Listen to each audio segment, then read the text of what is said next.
Good evening, everyone, and welcome to this meeting of Council being held on Tuesday, 17th of December 2024.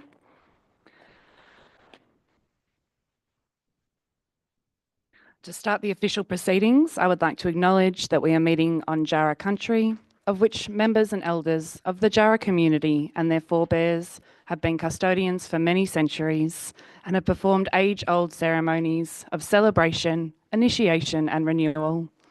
We acknowledge their living culture and their unique role in the life of this region. Council meetings are audio and video recorded and are made available to the public via electronic media, including YouTube.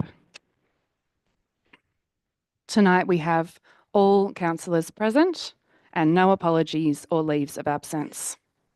Councillors, are there any declarations of interest or conflicts of interest? I in fact have one myself at item 9.1.1. So at that time, I will ask the Deputy Mayor to take the chair and I will go out of the room. At item 4, we have confirmation of minutes. 4.1, meeting of Council, 15th of October 2024. Do I have a motion, councillors? Microphones, please, councillor. Thank you, Mayor. I'd like to move that the minutes of the meeting of the Mount Alexander Shire Council held on the 15th of October 2024 be confirmed. Thank you. And do I have a seconder? Seconded. Fantastic. Is there any opposition? Nope. All in favour? That is carried. Thank you. Item 4.2 regards the confirmation of minutes for the unscheduled meeting of Council 26 November 2024. Councillors, do I have a motion for this one? Fantastic. Councillor Driscoll. Thanks, Mayor. Mayor, I'd like to move that the minutes of the unscheduled meeting of the Mount Alexander Shire Council held on the 26th of November 2024 be confirmed. Thank you. And a seconder?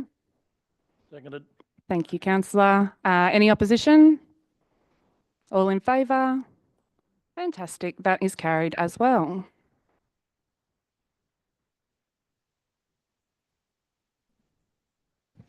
At item 5, that's better. At item 5, we have acknowledgements. There are nil.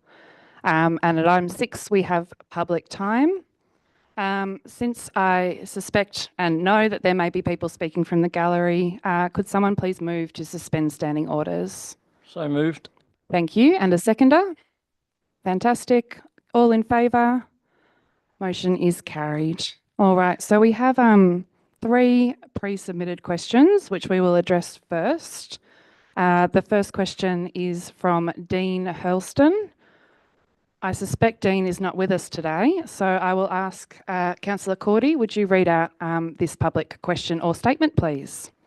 Thanks, Mayor, and thanks to Dean for his question. Dear Council, formal question of Council for the next Council meeting. Could you please answer the following? 1. What is the approximate cost per public council meeting for councillor and staff meals, refreshments and beverages, if applicable? In good faith, I will accept your answer in writing, or should you wish not to disclose, I will FOI the invoices, bills, etc. Warm regards, Dean Hurlston. Thank you, Mayor. Thank you, councillor, and thank you, Dean, for your question. I will hand over to our Director of Corporate Services, Julie. Thank you. Thanks, Mayor, and thank you for the question. There is some variation from month to month, but the approximate cost of meals and refreshments per public council meeting is between $450 and $500. Fantastic. Thank you for that. And again, thank you for that question, Mr. Hurlston. Our second question our second public time submission has been made by Friends of the Box Ironbark Forests. Now, I'm suspecting that there are some members represented in the gallery. Would one or more of these members like to speak their question or comment? Fantastic. Whoever it may be, please approach the lectern. You can state your name just over here. Please state your name for us. And I'm just going to very quickly, because we've got a rather packed gallery today, I'm just going to, and also new council, Just going to do a quick reminder of the rules, the governance rules around questions of council. So in accordance with clause 12.1.6 of the governance rules, questions of council may be on any matter except if it 1. Relates to a matter outside the duties, functions and powers of the council. 2. Is defamatory, indecent, abusive, offensive, irrelevant, trivial or objectionable in language or substance. 3. Is aimed at embarrassing a councillor or a member of council staff. 4. Relates to personnel matters. 5. Relates to the personal hardship of any resident or ratepayer. 6. Relates to industrial matters. 7. Relates to contractual matters. 8. Relates to legal advice. 9. Relates to a planning matter already listed on the council meeting agenda. 10. Relates to matters affecting the security of council property. Or 11 relates to any other matter which the council considers would prejudice the council or any person. So, other than that, you may speak. We will give you 3 minutes. If you still have a little bit more to say after 3 minutes, I will be a little bit flexible, but we've got a rather large agenda full of stuff. So I will be reining you in after a little while. Thank you very much. Excellent, thank you. So my name is Carl Eust, and I'm on the committee of the Friends of the Box Iron Bark Forest, and I'm one of a number of the committee here tonight, as well as many of our members and supporters. And we're here to advocate for the preparation of a biodiversity action plan or strategy, biodiversity strategy by council. So I don't think I need to remind everyone that we are in a time of severe biodiversity crisis, and that we've seen, severe decline and extinction across our region. And is it our experience that we need a really clear and actionable plan to really make sure that we manage and look after these species across our region? Unless we have this kind of very clear and specific plan, we're going to see more decline, we're going to see loss of ecosystems. So we really want to see council step up and prepare a strategy. And we've got some fantastic strategies that council have put together. We've got waste management, the roadside conservation plan, economic development. There's so many strategies. I know there's so many different areas that council need to look at, but biodiversity is something itself. We need to look at the flora and fauna species and how to look after them. Now I'm just going to go in, we've got something we've prepared here, and I'm going to read a section, and some other members are also going to read some sections as well. So we are asking that council include the development of a Shire-wide biodiversity strategy in the 2005 to 29 council plan and allocation of staff resources to deliver it. Biodiversity refers to the variety of life, plants, animals, fungi, microorganisms, which form an intricate web and work together to maintain balance and support life. We're currently experiencing a worldwide scientifically recognised biodiversity crisis. Since the 1970s, more than half the abundance of wildlife on Earth has been lost. This is in large part due to habitat loss and degradation, which we can see continuing right here at our local level due to a lack of strategic direction and action. Our Mount Alexander Shire Biodiversity Strategy and Action Plan will strengthen our Shire and bring community and partners together with one vision to strategically protect and strengthen our biodiversity for future generations. Now, it's okay, I'd just like to hand over to Jen, who's going to read another section of our letter. So thank you. Thanks, Carl. My name's Jen Blades, another member of FOVIF, the acronym for this group. So I'll just speak briefly around the regional significance, and as Carl pointed out, the council, you've got a number of documents really supporting conservation and protective measures around the environment. What we're asking is specific to biodiversity is the importance of threatened species in light of climate change. And what I could remind council is that you have the power to connect and support private landholders, businesses, other land managers, community groups and other stakeholders across the region, and play a significant role and a positive role in this space, which we'd really encourage council to do so.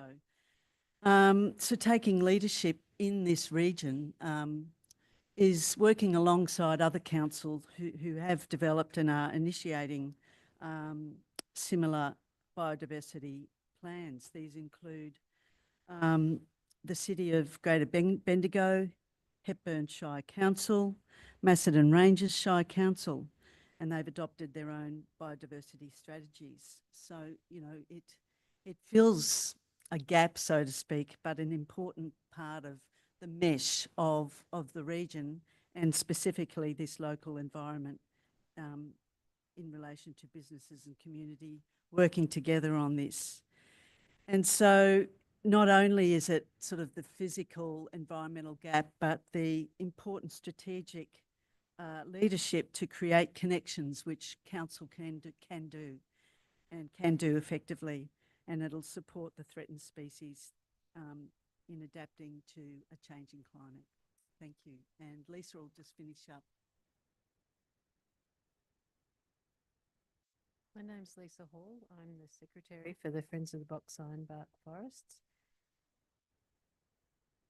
I just want to emphasise really how this is so important to our community. And I'll just quote from the council plan, which says, "Our community is growing in harmony with nature."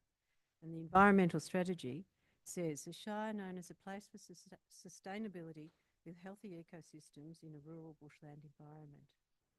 We have a high level of care within the community for our local environment, demonstrated by the results of past surveys on community concerns and by over 100,000 hours of environmental volunteer work each year.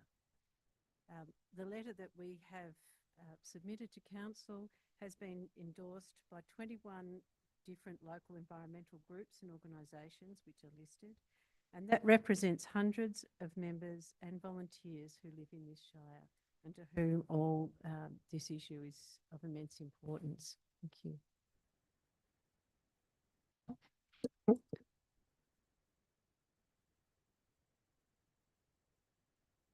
Ron Willis from Harcourt Valley Landcare, also endorsing Friends of Box Ironbark Forest letter, but also just wanted to put into some context of the recent work done by council with Harcourt Valley Landcare Group with regards to the planning scheme amendment that we've worked with council over many years, and what a fabulous achievement we got to with the Harcourt Biodiversity Audit.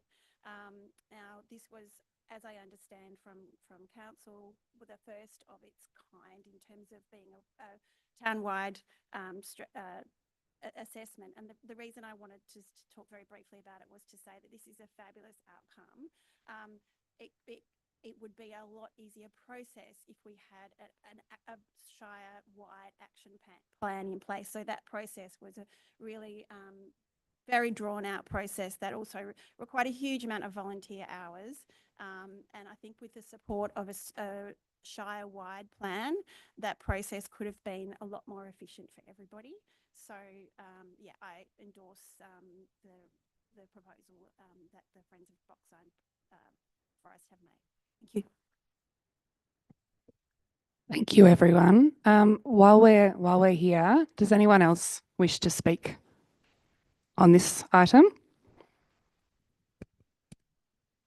Go on, Mari. Mari Jones. I was the past president of Friends of the Box Ironbark Forest for many years, but also a member of Connecting Country, which is a landscape restoration project, again, volunteers with some paid staff. And we've written a letter which we could only put together today because we're scattered across the countryside trying to work out how to phrase the response from our AGM the other week, where, again, many groups were represented and were very keen to see a biodiversity blueprint, and were quite confident that an organisation like Connecting Country could be the conduit between council and the environmental community. I know how difficult it is to talk to many groups that have such different ideas, but to be able to do this, it has to be kind of coordinated in that way. So the letter arrived, I hope, today, explaining how that would work. Thank you. Thank you, everyone, for your submission and for coming along tonight to speak to your submission. And I can confirm. Oh, would you like to also speak? Go on then. So this is on a different topic. Yeah, sure. All right. So thank you for everyone, Box Ironbark Forest related and adjacent, who has come along to speak to that tonight. I'm going to pass over to a couple of our directors for comment. I will also just confirm, Mari, that we did receive the Connecting Country letter and all councillors have received that. I'm going to hand over to Director Annear first. Thank you. Thank you, Mayor. And thank you, Carl, Jen, Lisa, Bron and Murray for your questions or your statements and highlighting the importance of biodiversity across the Shire. I'm happy to confirm that council officers have prepared a scope of a project that would potentially support the development of a biodiversity strategy, which will provide direction for council and partners for the management of council-owned and managed lands, as well as providing guidance for local community groups on the developments that they may be undertaking. This will be proposed in the 2025-2026 annual plan and budget for consideration by councillors as part of the budget process. And I'll hand over to Director Landy for further comment. Thank you. Thank you for your question and your correspondence. In addition to the information provided by Director Anea, I can confirm that your correspondence will be accepted as a budget submission for consideration in the development of the 25-26 council budget. And as such, you will be invited to a further opportunity to present on your submission to council. I anticipate this will be in May next year, with the date for presentations to be confirmed, and invitations will be issued to those who have made a submission. Thank you. Thank you, directors and everyone. Good job. Thank you, everyone, for coming along and presenting on that. As our directors have said, we're doing some background work on it, and you will be invited to come along closer to budget time to speak more in depth on your budget bid. So there will be more opportunities for conversation about this. I'm just going to move to, sorry, I can't see you because you're behind the lectern. I'm just going to move to the last question that we have pre-submitted, and then I'll be taking questions from the gallery. So I have one last one here from Luz Restrepo, Village Business plus Migrant Women in Business. And Luz, you're happy to speak to your own submission? Thank you. I'm going to take my 3 minutes, a little bit more, yeah? Migrants with a strong accent. We need more of us here. And part of my questions today is, the Shire wants more migrants in this Shire? And it's just a process of reflection, yeah? Taking advantage that we all are in a process of to plan 2025, 2029 plan, council plan. It's clear that our 2031 vision that talk about a community connected to each other, build together an inclusive and a creative Shire. I think so the Shire needs new voices that challenge the status quo. My question, I have 3 questions, a little bit ambitious. The first question is, how you are going to engage us in that conversations? I know that there is an economic development research that the Castlemaine Institute did last year. I know that there are other research about different topics, but here we need to start to talk about the intersection of that topics. Yes, environment and economic, heritage and economic, and how we are going to start to do these intersections is my first question. The second question is related with small businesses that are different to macro businesses and the small towns that drives the economy through macro businesses. And I want to understand for the new councillors and the re-elected ones, what are you thinking about how to support macro businesses in the small towns? We don't need to come to Castlemaine, you need to go to us, yeah? And my last question is about migration that I did already. What do you think? So there are 33% of the businesses in Australia are owned by migrants like me, yeah? But there are few migrants in this area. In my town, the migrants go to Bendigo or Ballarat to spend the money because they do the businesses in the town and they go to their houses because they don't live here. What we are going to do to generate investment and to welcome people like me, yeah? You struggle a lot with my accent, but you need to be able to welcome in us. Thank you. Thank you, Luz, and thanks for coming along tonight to present your submission. Now, I know that part of your submission was asking specifically for councillor comments on your questions. We've only just received your submission today, so the way that we've talked about and the way that we'd like to manage it, because we haven't had the chance to have any debates or discussions about these questions that you raise, I'm going to leave it up to individual councillors to respond to you as they see fit. So everyone in this room, all of the councillors have received your email and have the opportunity to respond to you. I'm also going to get our Director of Healthy Communities to add some insight as well from her perspective. Hi, Luz. Thank you so much for raising those three questions, and I'll respond question by question, but they're really great questions, so thank you for raising it here in this platform. And I'm Lisa Knight, as the Mayor said, Director of Healthy Communities. So the first question related to shaping of priorities and how we intended to involve community with the council plan process. So the 2025 to 2029 council plan tender, which also incorporates the development of the 20 to 25 municipal public health and wellbeing plan and the midterm review of the 10-year community vision, that tender's just closed. So we're actually going through, last week and this week, we're actually going through selecting an appropriate candidate to work with council on developing the next council plan, health and wellbeing plan, and also what the midterm review of the community vision looks like.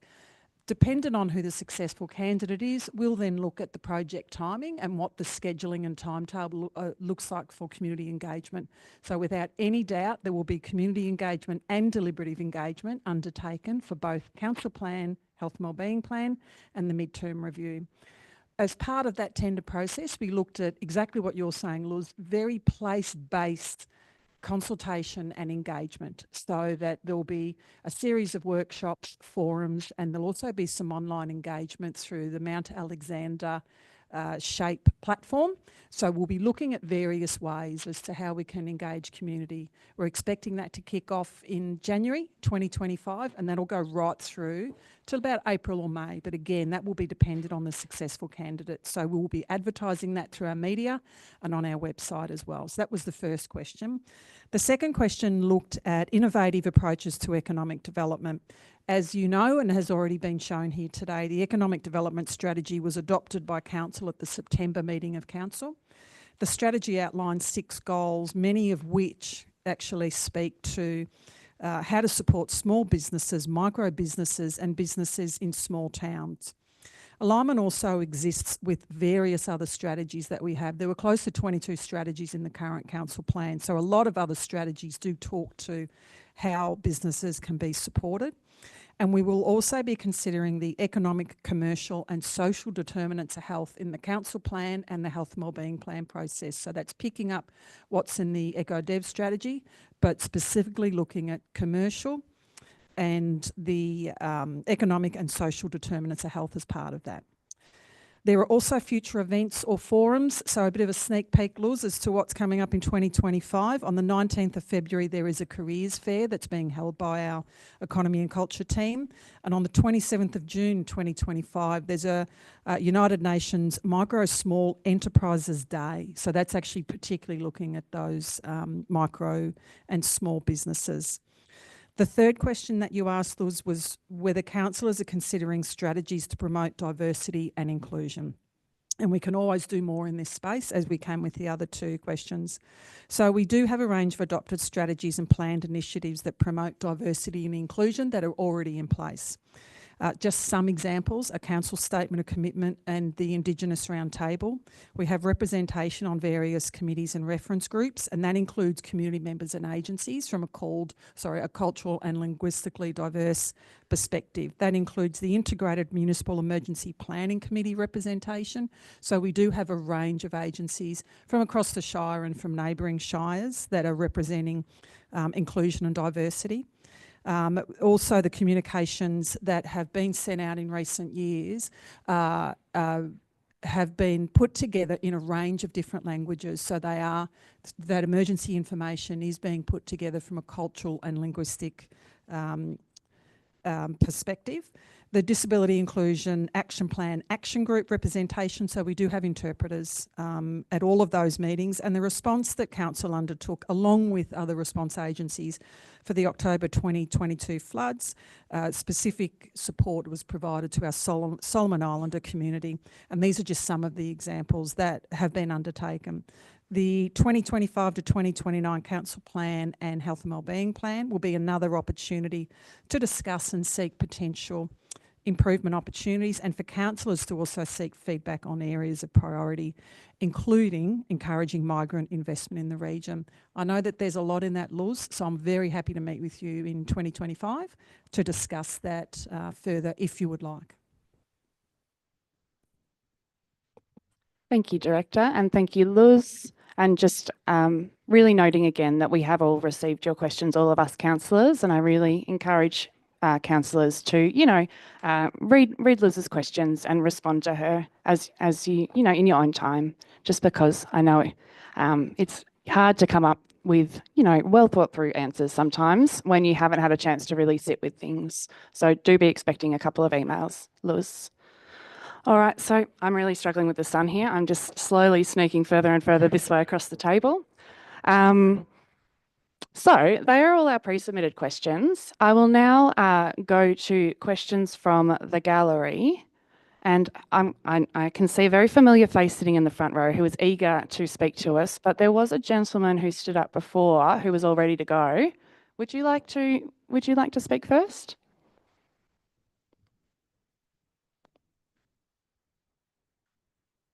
And just remembering, if you could just tell us your name and if you're representing an organisation. Thank you. My name's Rowan Skews, and I'm here representing Kath Koff and Kellyanne Blake. They've each prepared statements, and I know there's been a lot of submissions today, but I'd appreciate if they could be treated separately for time, so I have time to read them both. Thank you.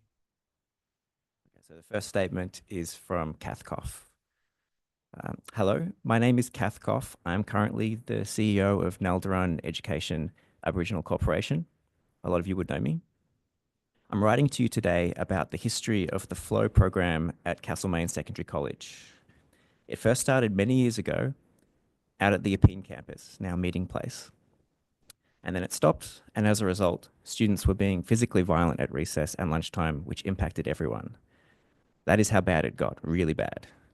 Paul Fry asked me to help start it up again, to create a space where those kids who were being physically violent could go and hang out with me. We as a community do not want to get to this place again.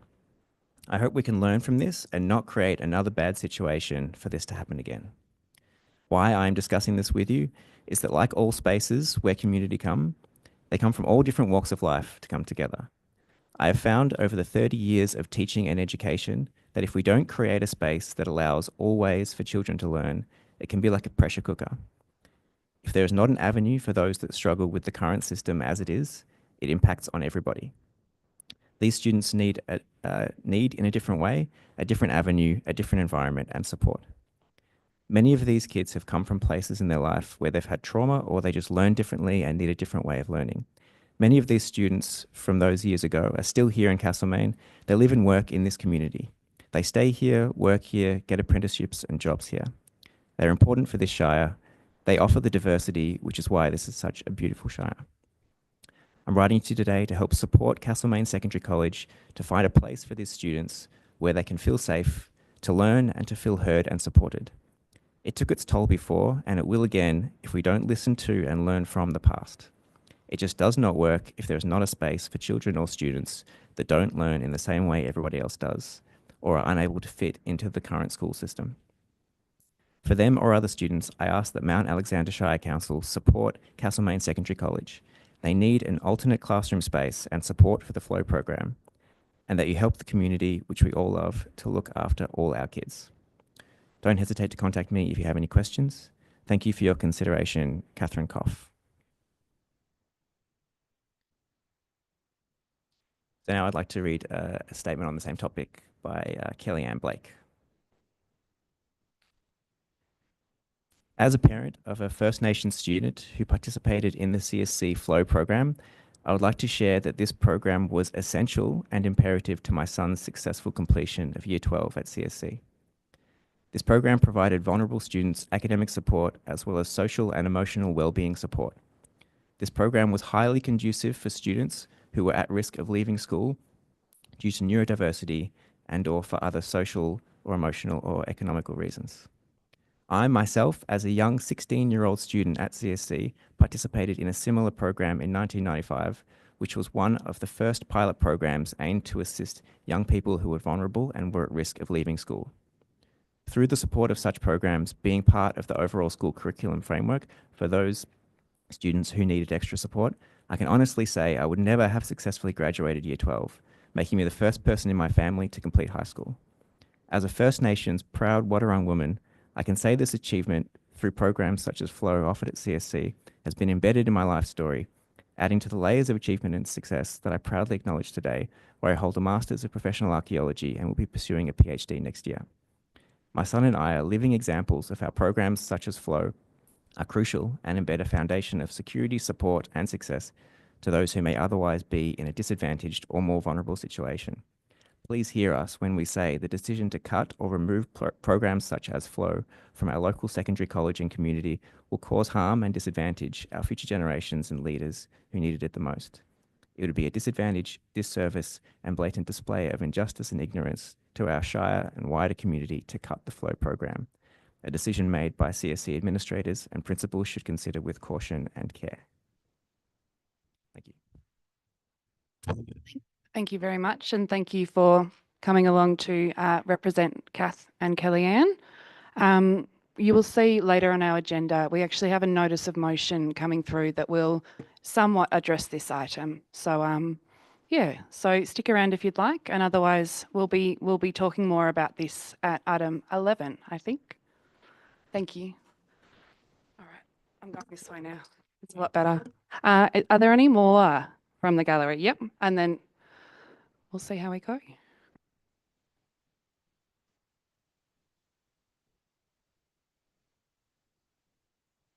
Hi everyone,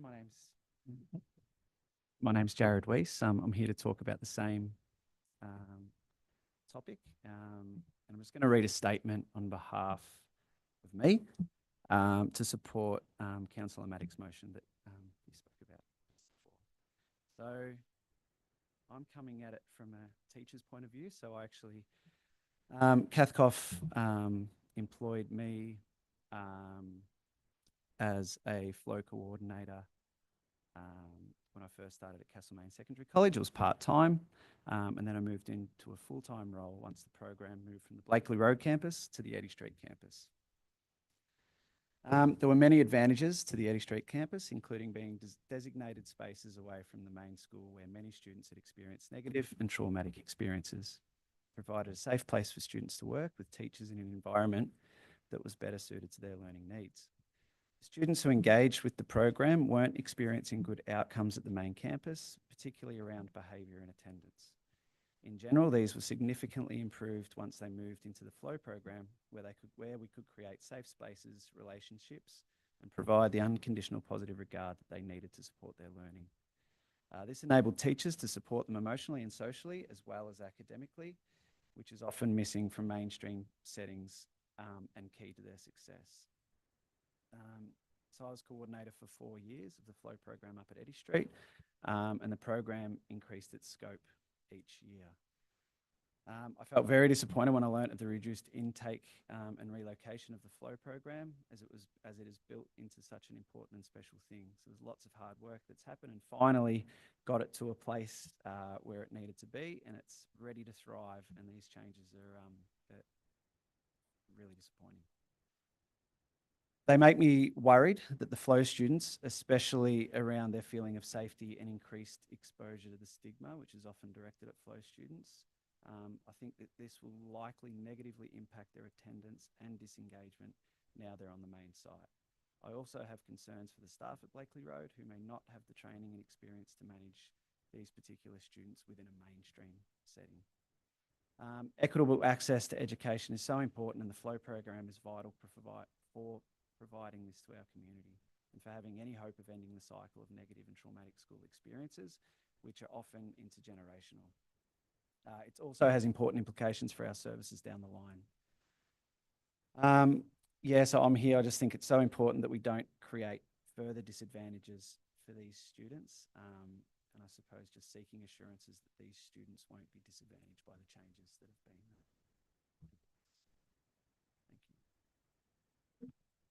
Thank you, Jared, and thanks to you two for coming along tonight and sharing your thoughts on the Flow program. Again, sorry, losing my voice a bit. Again, we will be addressing this at item 11.1 with a notice of motion. So stick around if you'd like to hear about that. Now, is there anyone else from the gallery who would like to speak? All right, if so, we are going to need to. Yeah, I know. If so, we're required to extend our time because we've run out of time.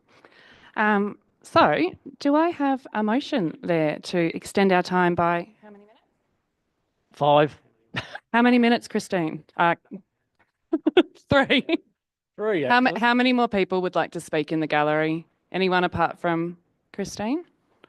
All right, we'll be extending public time by 3 minutes just for you. Do I have a motion? Fantastic. And a seconder? Fantastic. All in favour? Consider public time extended. Thank you so much, Mayor and councillors. I really appreciate that. It's quite a view from here. Been wanting to be here for a while. Okay, so I'm speaking on behalf of the Friends of the Box Iron Bark Forest, of which I'm currently the president, because we are an advocacy group, I've discovered. Surprise. And yesterday we received an urgent letter from the Friends of Campbell's Creek. Now, just a bit of background information for those councillors who might not be aware of the nature of Campbell's Creek. It is the jewel in the environmental crown of Castlemaine and Campbell's Creek. It is a beautiful environment. It has been retrieved from a dump and a waste land of weeds by many years' work of Friends of Campbell's Creek. It now contains a thriving population of platypus, very rare in this shire. And in fact, they're a vulnerable species, and it is quite fantastic that we have them. Of course, we also know that council has recently begun work on the missing link of the wonderful track that leads from the centre of Castlemaine down to the heart of Campbell's Creek. At long last, after many years, and I congratulate our Director of Infrastructure and Environment for finally achieving the getting that work going. And then so the walking and riding ability going through that marvellous environment will finally be continuous all the way down. Campbell's Creek is unique in many ways, and it has a continuous flow of water. Now, some people here might not know where that water comes from. It actually comes from Colavan Water's wastewater treatment plant. It is coming out of the good end, the final treated water, and for many years it has supplied constant water, which is why we have the environment we have there. Now, I understand that as a result of the upgrade to Colavan Water Facility, the EPA is considering whether or not to allow the continued release of water into the creek. Now consider what would happen if that water flow was stopped. If Campbell's Creek became dry for 9, 10 months of the year, like most of our creeks, in fact 12 months on many years, there would be no more platypuses. There would be no more aquatic life in there. The whole place would become quite degenerate. So I want to know, my question to council is, what action, what advocacy work is council doing to ensure the continuation of water flow along Campbell's Creek? Thank you. Thank you, Christine, and nice to see you back in the chamber in another life, and congratulations on your new role. One of your new roles, sorry. I'm going to hand over to Director Anir to answer your question. Thank you, Mayor, and thank you, Christine, for your question. So I can confirm that I am the council representative on the project control group for the Colavan Water water reclamation plant upgrade. And as a representative on that group, I have confirmed that council is supportive of the importance of the continuous flow into the creek. and we are working through making comments in the project control group as a member of that committee to be able to reinforce that within the processes that are going forward, led by Coleman Water expert project managers in the application to the EPA and other matters. So we have voiced our support for that to continue to flow.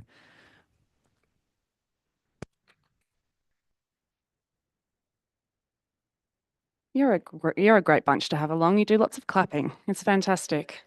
All right, before we end public time, is there anyone else from the gallery who wishes to speak? All right. Well, we will keep moving forward then.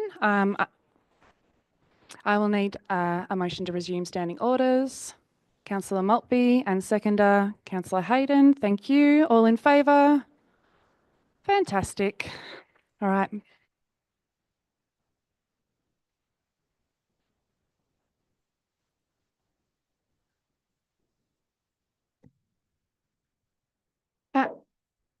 I am hot. Sorry. At item 7, we have petitions and letters, of which there are nil.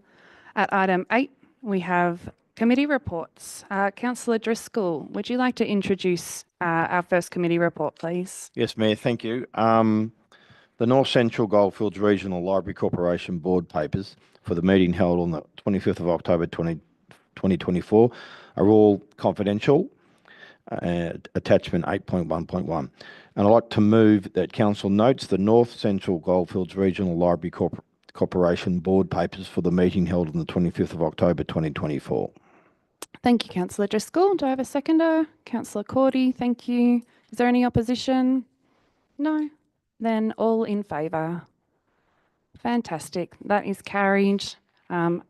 As always, I'll just briefly butt in here to tell everyone how much I love libraries, and hopefully later on in the meeting I will be appointed back to the library board, which is one of my absolute favourite things to do. We're moving on. Item 9 is officer reports. 9.1 community and 9.1.1 Castlemaine Safe Space report to council. I have a conflict of interest with this item, and I'm going to leave the room and invite the Deputy Mayor up to the chair.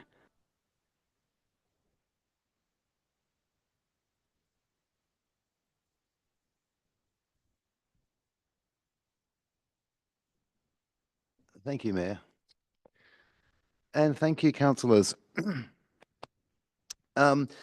So this is the Castlemaine Safe Space report to council. Councillor Driscoll, would you be so kind as to introduce this, please?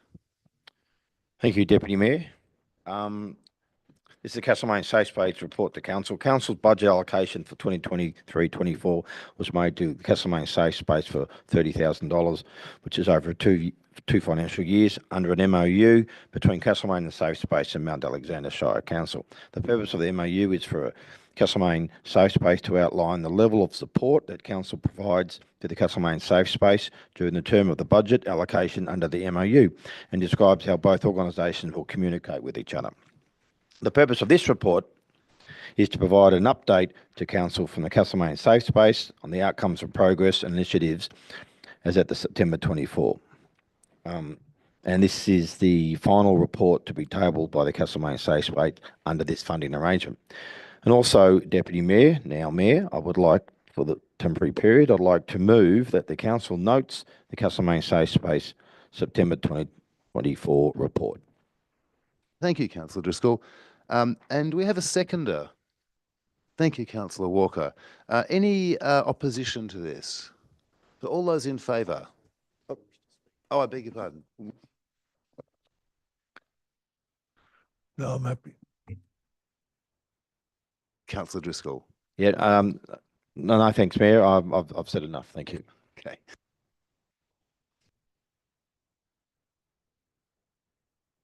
And we'll get the Mayor back in now. Thank you, Deputy Mayor.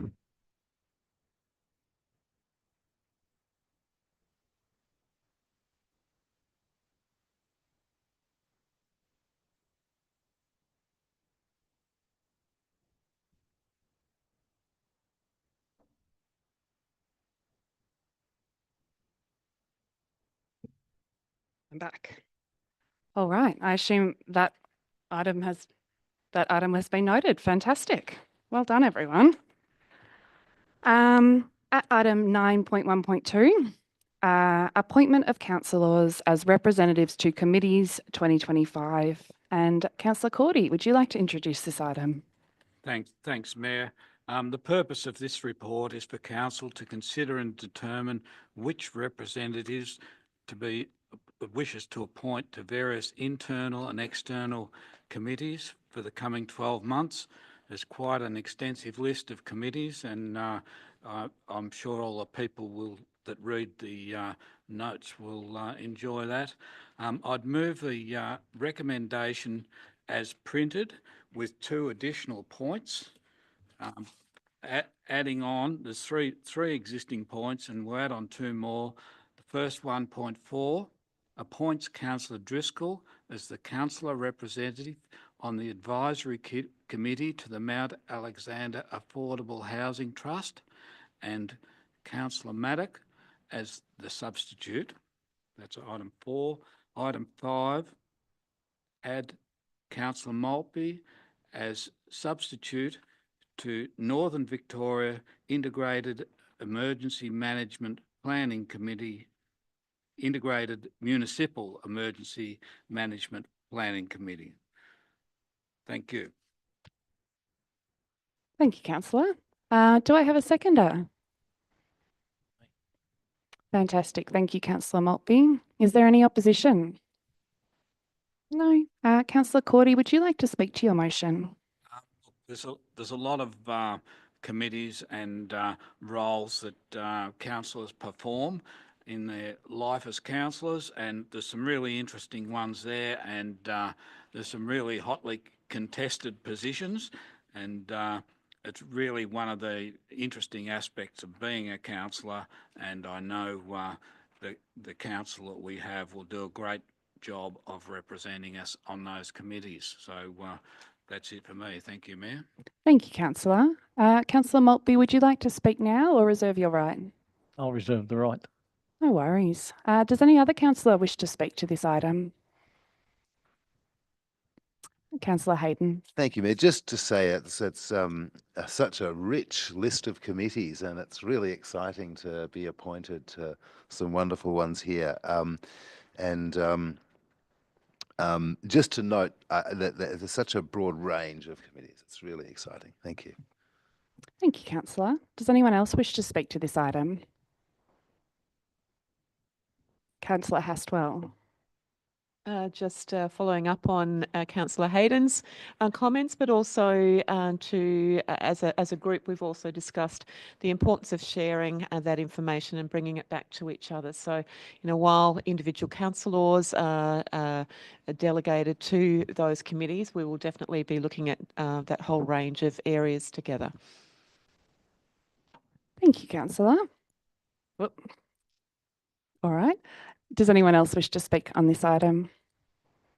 No? Then Councillor Maltby, would you like to speak now? The other speakers are correct. There is a very diverse lot of committees, and it helps the councillor learn about the community much deeper. Thank you. And Councillor Cordy, you have a right of reply. Thanks, Mayor. I think we've got it covered, but there's excellent representation across all the committees. Thank you. Thank you, everyone. All right, I will now put the motion. All in favour? And the motion is carried. Thank you, everyone. And just to reinforce what was said, we do have a really fantastic and diverse group of committees that we each going to represent council on. I've let go of some that I've enjoyed very much, and I'm looking forward to other people really getting in and experiencing some of these amazing committees. And there's some that I really did not want to let go of. And one particularly that I'm very, very pleased that I still get to represent. It's the library. I do love the library. But please really enjoy your time on these committees. I've found them so valuable in, as Councillor Maltby said, getting to know our community, but also being that conduit between council and community members. We have a really unique role, and representing council on these committees is a big part of that. So good on everyone for putting their hands up. We've shared the load really, really well, and I'm looking forward to hearing about your time on these committees.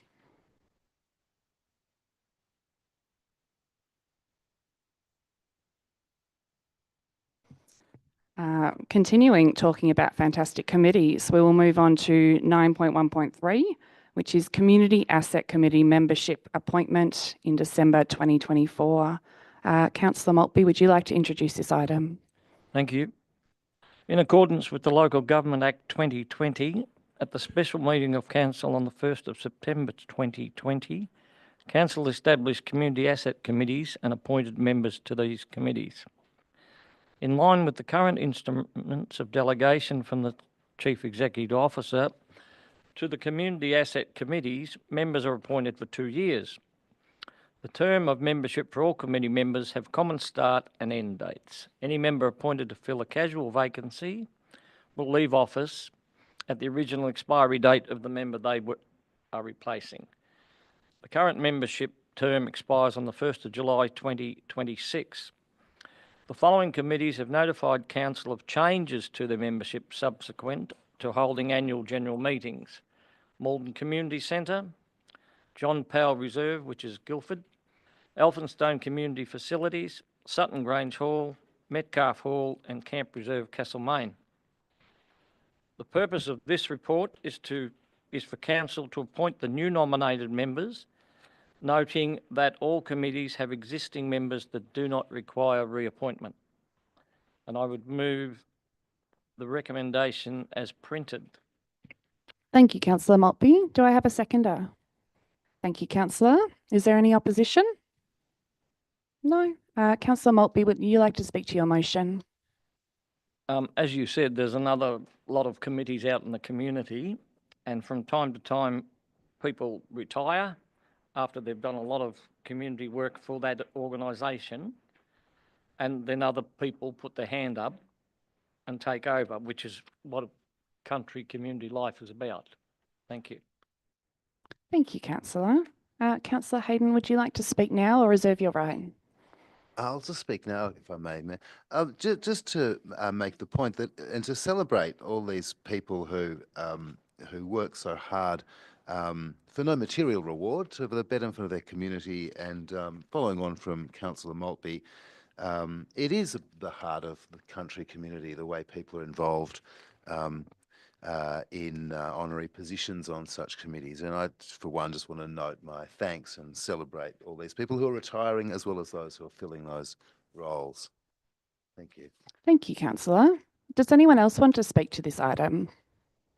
Councillor Driscoll? Thanks, Mayor. Just want to thank those people who have retired and those people for their work, and all those people who have put their hand up in these 20 committees. They do a fantastic job, and they help the community get along and do things, which is fantastic. Thank you.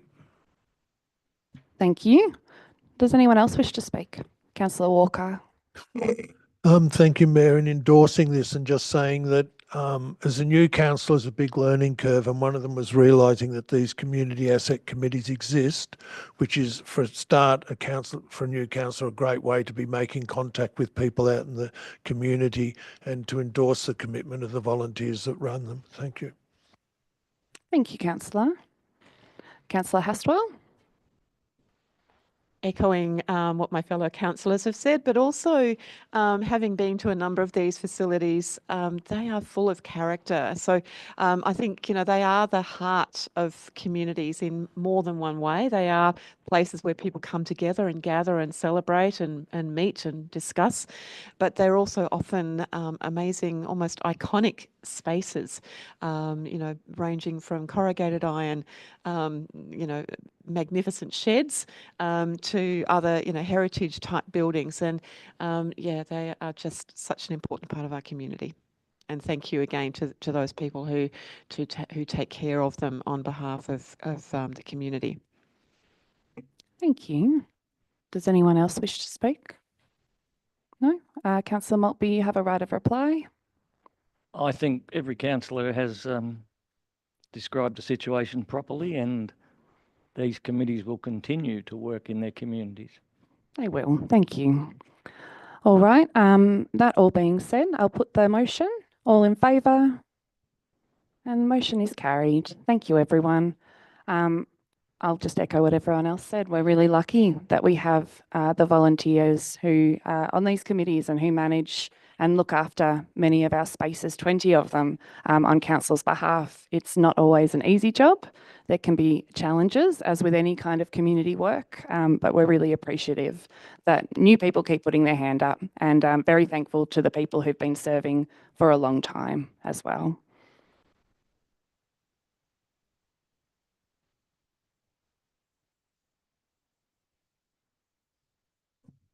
Um, 9.2, environment. We don't have any items tonight. 9.3, economy, and 9.3.1, we have planning application PA 045/2023 to Camp Crescent, Castlemaine. And Councillor Maltby, would you like to introduce this item, please? Thank you.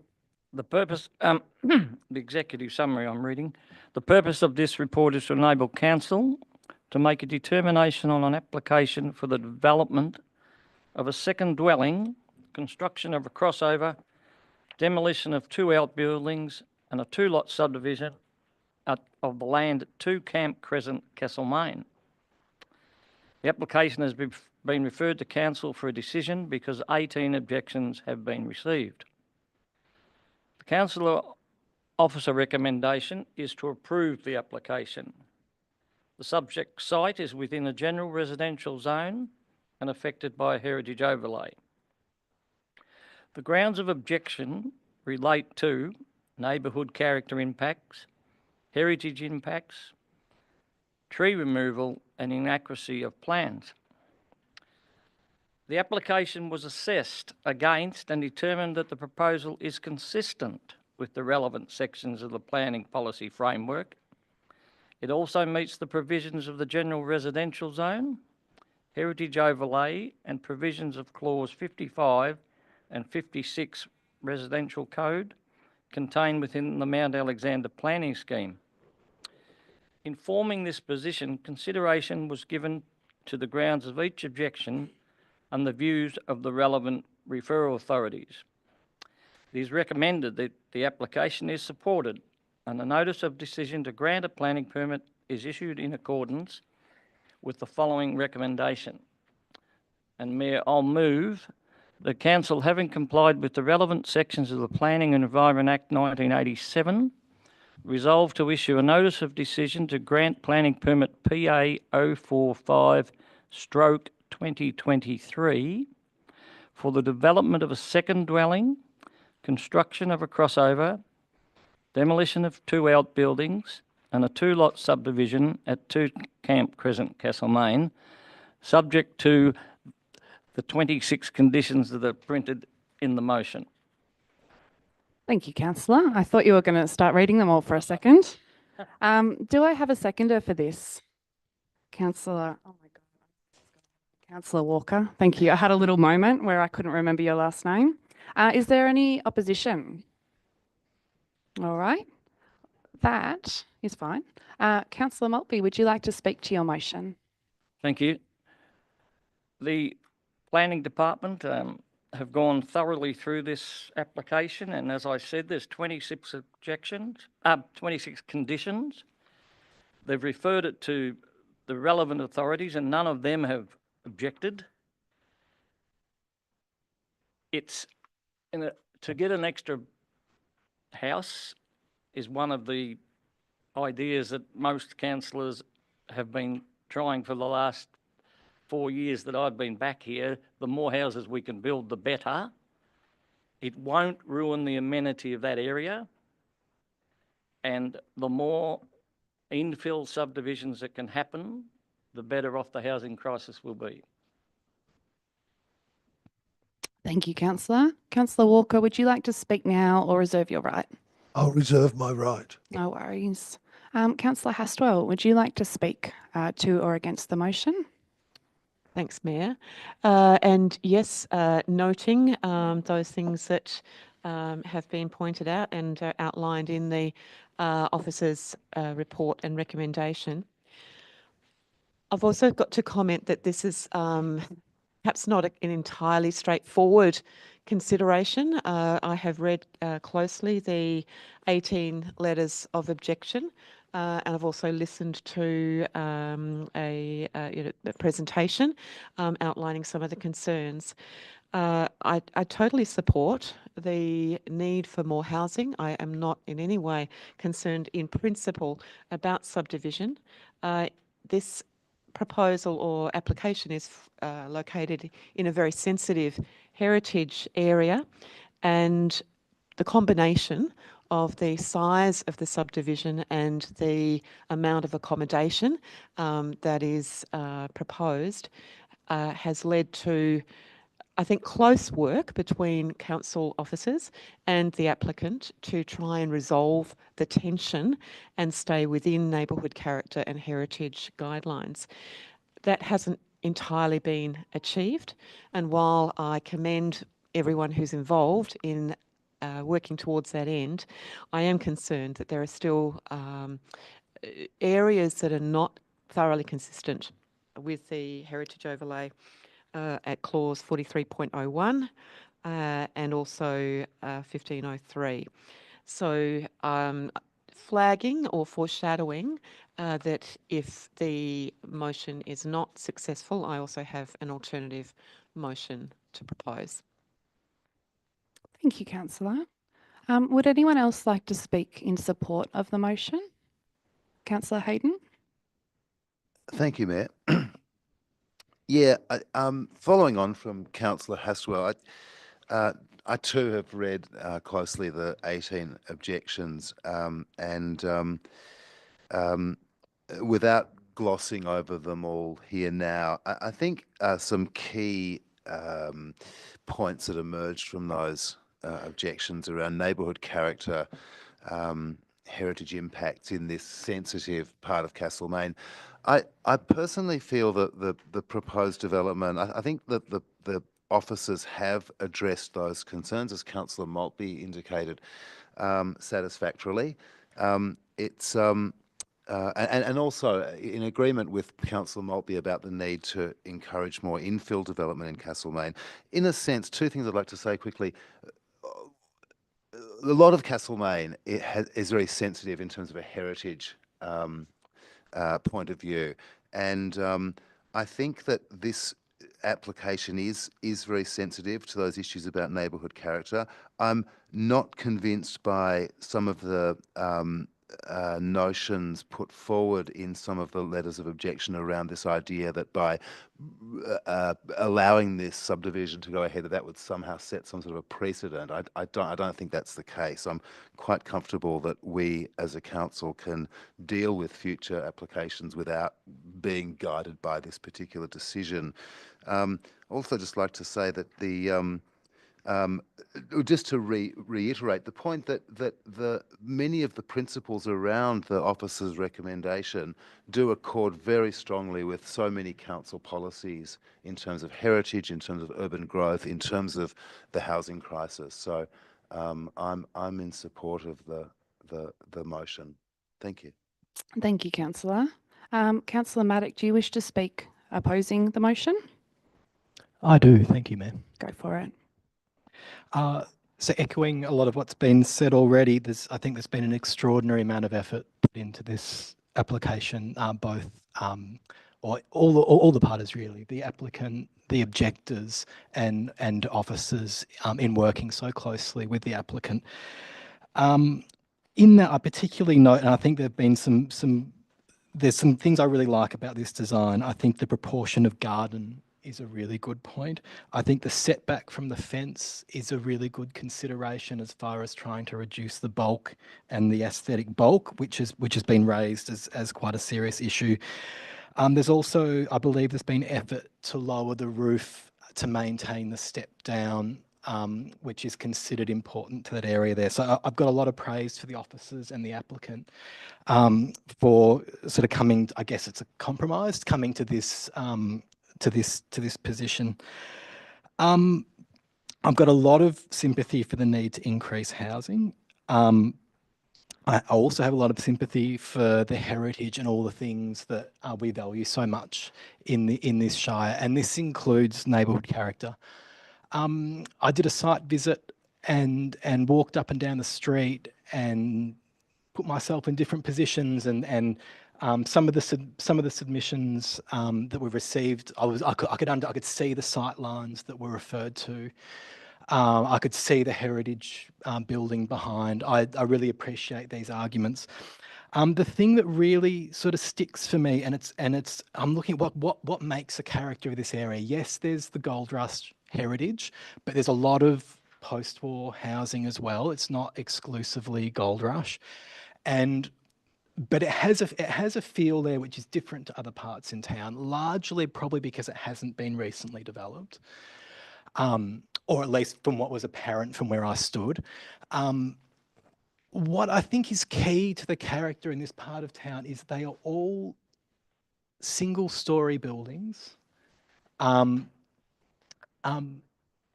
not, I'm just going to say similarly proportioned gardens, I think is the best way I can phrase it. There seems to be a balance between what is nature, garden, and building. The step down that's referred to, and I think it was a good step, to me, so it has been done to maintain the stepping down, so it's a slope, the houses step down. It maintains that, it still steps down. This two-storey dwelling will not break that, it will not come up above that line. It keeps almost in line with the house next door. Now this, and I think this is an important point because this breaks the pattern, the stepping pattern of that street. There's no step on one side and there's a step that's close to twice the size on the other side. And I think this is important to, I mean, in a lay sense, I refer to it as neighbourhood character, but I think technically it's actually, it's more relevant to the heritage overlay. My concern extends similarly to the size of the subdivision, which has been argued that is acceptable because of current fence lines and buildings. So it already looks like a separate division and therefore acceptable. I don't sit comfortably with that because at the moment there's not a significant building on that site. There's nothing that particularly draws your attention to that small parcel of land. Overall, it's of a minor aesthetic importance to the feel of the street. If we put a two-storey house on that street, on that property, suddenly it becomes very apparent that there is a very tiny subdivision on this street. In that way, similarly, I feel like it's out of character and keeping with the street. This has been a very hard decision for me. I've been toing and froing, adding up the pros and cons from multiple angles, and I can't stress the need for housing more on this. I also think that it's really important that we're working to optimum building and planning outcomes. And while there's good steps in the right direction, I can't recognise this as optimum.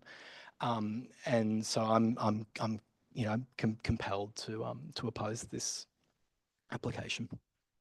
Thank you, Councillor. Does any other councillor wish to speak either for or against this motion? Councillor Cordy? Thanks, Mayor. Look, I have problems with this development, the proposed development, and you know we've got 18 objections, which is not insignificant.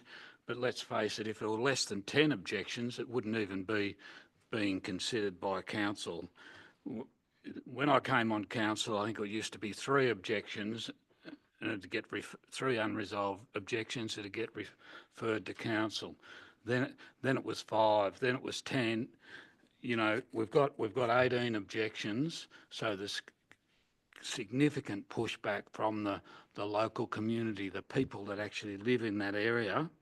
And for me, it highlights a problem with the planning scheme when we think it's okay to disregard neighbourhood character and it's okay to disregard heritage overlay. Like, what's the point of having a heritage overlay if you disregard it? And sure, we need extra housing, but I don't think this is the way to do it. And certainly it does create precedent. You know, do you want second dwellings on all the lots round Camps Crescent or Goldsmith Crescent in that beautiful historic area? You know, it does create precedent, and it's just the thin end of the wedge. And for me, it's an inappropriate development for the area. Thank you, Mayor. Thank you, Councillor. Does anyone else wish to speak? I'm just checking if there's anyone else before I circle back. But there's not, so I'm going to circle back now. You've reserved your right. Would you like to speak now? In fact, you must speak now if you would like to. I will.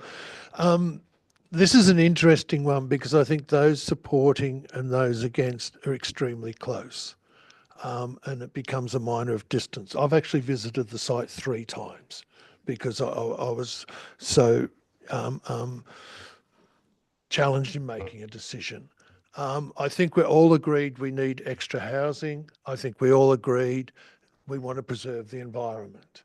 I found there might be 18 objections, but I found them all very similar. The primary uniform thing was the step matter, which I'll come to. There was concerns expressed around off-street parking. The design includes off-street parking. There was concerns expressed around tree removal, and the design allows for trees to remain, and if it was single-storey trees would have to be removed. I think they're quite big trees. From my perspective, if you're looking from Camp Crescent to Yandell Street, and let's be clear, this construction is on Yandell Street, not on Camp Crescent, then those trees hinder the view across that old military quarters to towards the building that will come up. The Governor's House is opposite, is not visible from the street. At Bowden Crescent, at the top of Yandell Street, there's a new building coming in that will be much more dominant on the skyline than this one. In many ways, I think that as we agree, although we've fallen a little bit on the either side, they've done a lot of compromising to satisfy interests. The cladding they've put in is very nice. They have reduced the height of the building, and I'm not convinced that it has to be this nice, neat 4 steps. It's still got the 3 steps, and for me, that works. The sense that this plot is an adequate size because of that natural thing, the Heritage Advisor's been through that. They're the specialist. They're the ones that understand this and have endorsed it, and I've had a look as well myself, and it makes logical sense that the size they're proposing is what fits. Any changes to all the conditions would require a new permit. I don't consider it sets a precedent for elsewhere. I think heritage is not fixed. It's not, you know, there are symbols we talk about it being heritage of the gold rush. Let's also recall it's heritage of colonisation. There are buildings there, as we say, post-war buildings. There are buildings nearby that are 1960s brick veneers. It would be easy. I suspect the people opposing it could close to agreeing, and could be close to opposing it with that sort of similar perspective. But for my way of thinking around the need for housing, that heritage is a living thing and is not stagnant, and I think it's a very good design, taking on board the interests of people, ensuring parking, ensuring the trees remain. I think it falls within our practice, and hence I fell on the side of agreeing to approve it. Thank you. Thank you, Councillor. Councillor Maltby, you have a right of reply. Thank you. Councillor Walker is correct. Heritage goes over a period of time, and that whole area has got 4 or 5 different ages of houses. Just recently, last year, I think, in Galton Street, so the street this side, a 2-lot subdivision was approved, and the house at the back, it's not modern, but it doesn't affect the location or the ambience of the area. I just note that this application was put in March 2023 and it's now coming to council in December 24. So the applicants have worked hard with the council staff and attended the objectives meetings, etc., and altered their plans so that it doesn't stick out like an elephant's nose or something. It is a good recommendation to grant the planning permit because it's not going to really affect that area. Thank you, everyone. All right, all that being said, I will now put the motion. All in favour? And all opposed? The motion is carried. Councillor Cordy has called for a division. So again, all in favour of the motion. That is Councillor Driscoll, Councillor Hayden, Councillor Maltby, Councillor Walker and myself. And all against, Councillor Hastwell, Councillor Maddock and Councillor Cordy. Thank you, everyone, and well done on successfully debating your first planning matter. They are hard work, and when you were speaking, Councillor Maddock, I really sympathise with you. I found planning matters extremely difficult when I first started because they are very emotive. We see the people face to face and they tell us how developments or changes will affect them. We also meet the applicants and they often tell us the reasons behind their decisions. It can be really hard to balance, and in the end we all have to make our decision based on the information provided, the officer recommendation, objections, as well as, whatever we bring to the table. So well done to everyone for making our first planning decision. It's really a big thing. Well done.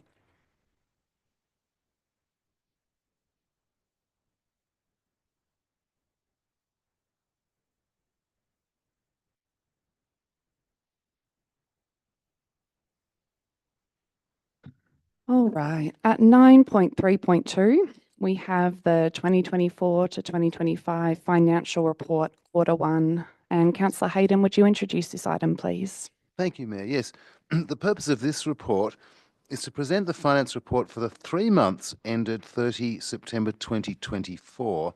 And this report was presented to the Audit and Risk Committee on the 29th of November 2024, and I had the pleasure to be there to hear that report there and then. So I move that Council notes the finance report for the 3-month period ended 30 September 2024. Thank you, Councillor. And do I have a seconder? Councillor Cordy, thank you. Is there any opposition? No, that's very good. Councillor Hayden, would you like to speak to your motion? Just to note that I was, as my first time on the Audit and Risk Committee, and I was really impressed with the level of detail that all the various reporters had gone to, but particularly on the finance report. And I just want to commend those for making the report and the discussion around the report very legible to me who do not have a finance background, but I commend the report. Thank you, Councillor. Councillor Cordy, would you like to speak to the motion? Thanks, Mayor.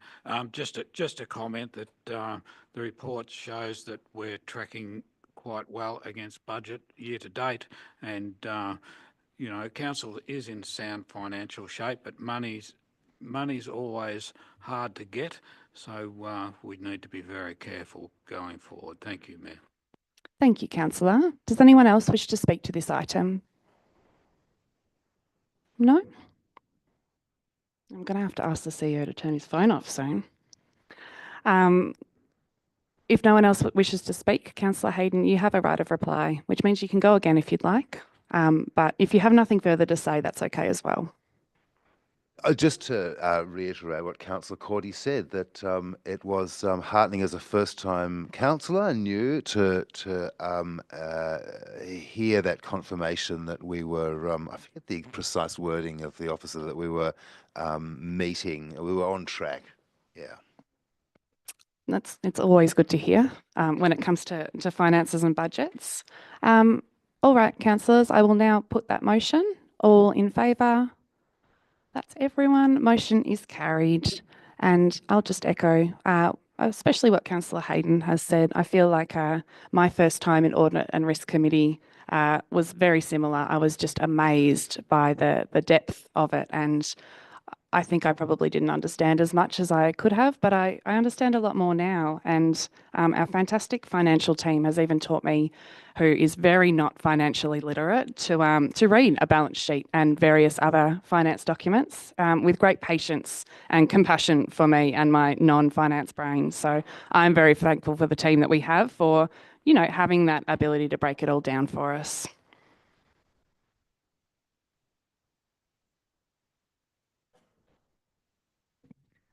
9.3.3 is our annual plan progress report, Q1 for 24-25. And Councillor Hastwell, would you introduce this item, please? Thank you, Mayor.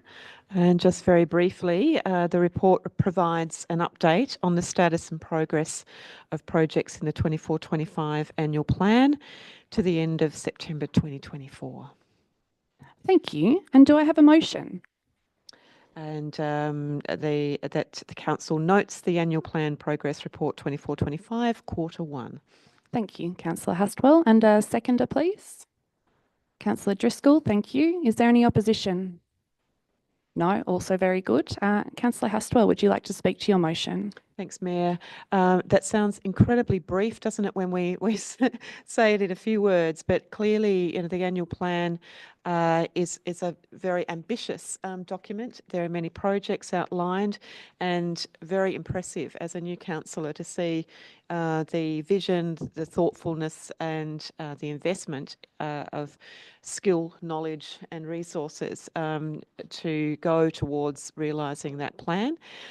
Clearly also, as we go into the upcoming development of the 4-year council plan, the annual plan draws down from that council plan. It's a absolutely critical part of our work. So I'd like to commend all of the officers across the organisation who've been involved in implementing that to date. Thank you, Councillor. Councillor Driscoll, would you like to speak now or reserve your right? I'll speak now. Thanks, Mayor. Thank you. Thanks, Mayor. This is the final year of the Council Plan 21-25, and projects that are not completed by the 30th of June 25, which is the fourth quarter, will need to be considered as part of the Council Plan 25-29 process if they are to continue beyond the 30th of June 2025. So I'm sure council staff and directors will be working hard to finish those so they don't move forward, but occasionally that happens. So just the quarterly report provides an update on the status of each report, the progress towards completion, if completed, the date completed, which can be compared to the target completion date, and an overall comment. Thanks, Mayor. Thank you, Councillor. Would anyone else like to speak to this item? Surely. Perhaps not. All right then. Councillor Hastwell, you have a right of reply. So you may speak more if you wish, or you can tell me that you've spoken enough. Thanks, Mayor. I think I've spoken enough. No worries. All right. That being said, I will put this motion. All in favour? And that motion is carried.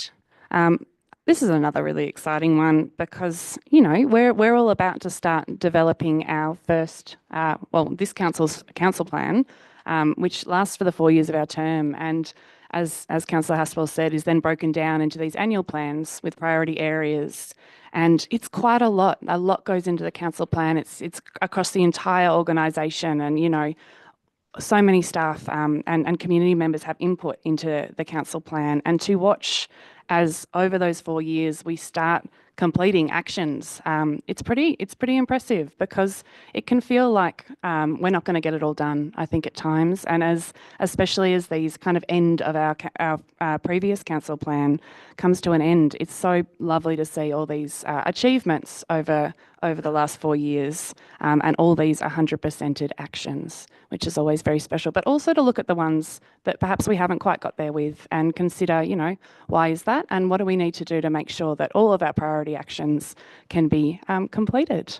So we're going to start that new process very soon, but it's great to see the current council plan being, really, really finalised.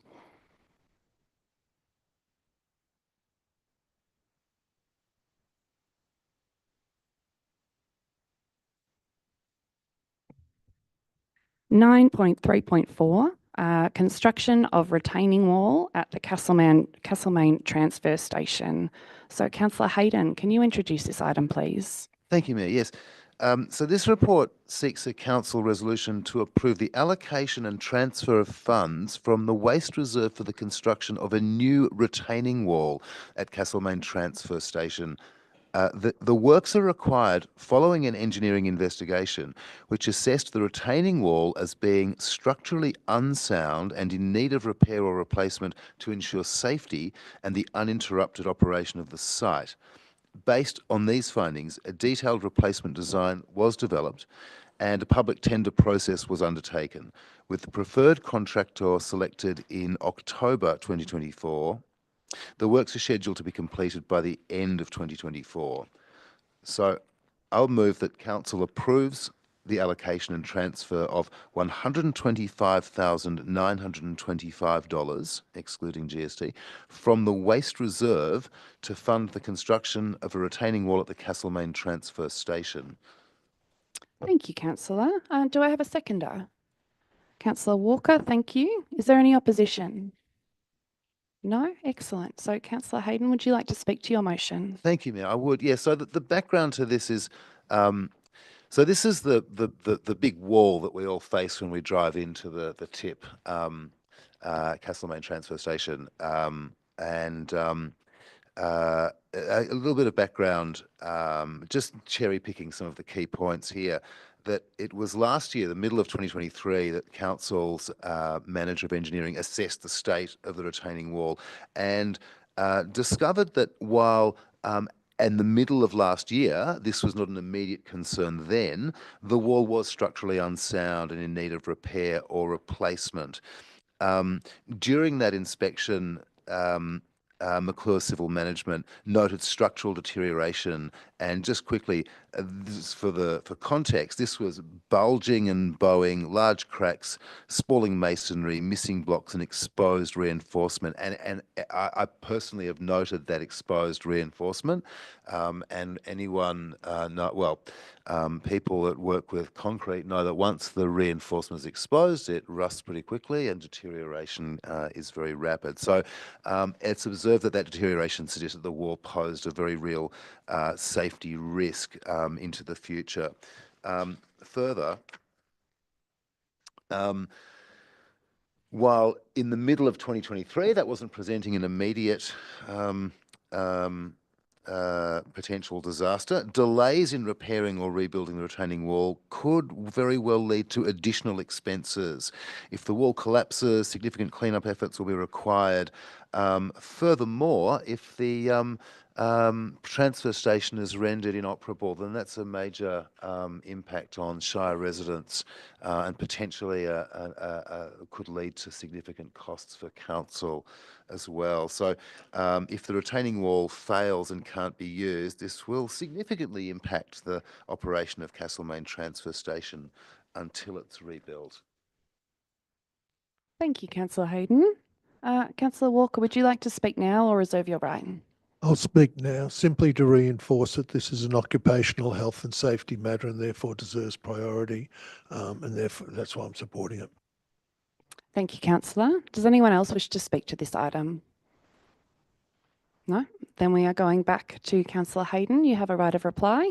which you may or may not use. I think I've said enough. But anyone, pop out and have a look. You'll see. I actually hadn't noticed until I read this, and I went and had a look the other day. And you can even note the bowing. If you stand on the edge and line up by eye, you can see the bowing. But certainly you can see the deterioration of the blocks and the reinforcement. I thought I had nothing to say, but I did, Mayor. Thank you. Fantastic. Maybe don't stand too close for too long. All right. All that being said, I will put this motion. All in favour? And that's everyone. Motion is carried, and we will be repairing that wall soon, I hope, and not standing and looking at it for too long, just in case.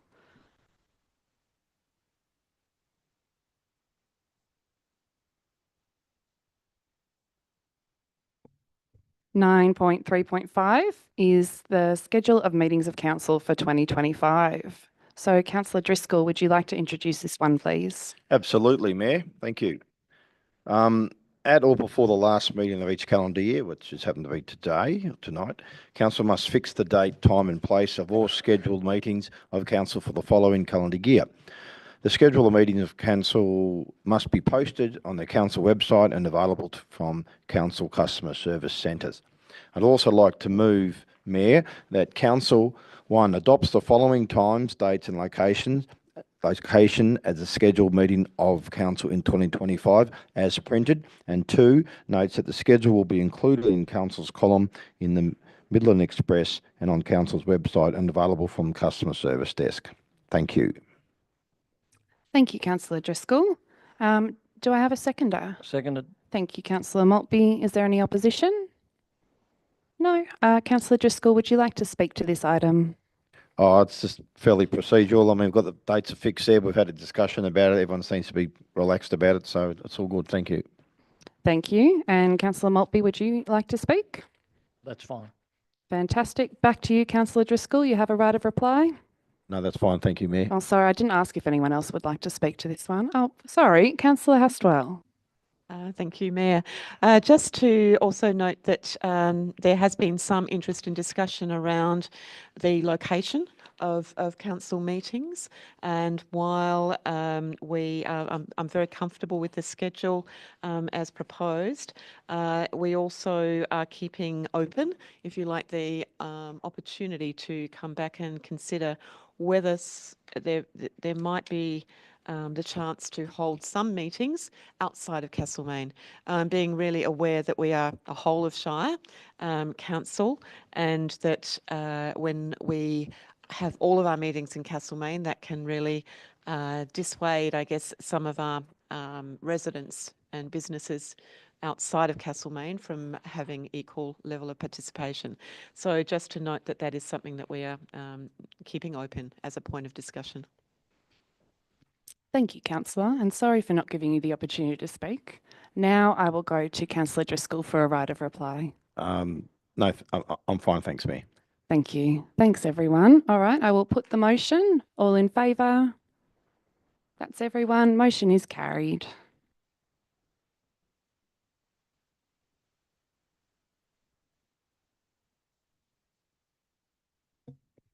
Okay, we are up to item 10, which is delegates' reports. And I don't think we haven't really had a normal council meeting before. We had an unscheduled one for the mayor and deputy mayor elections.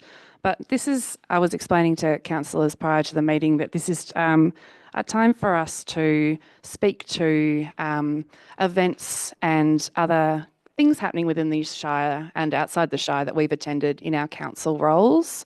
The CEO and I have a list, but other councillors, feel free to share what you've been up to in your council role.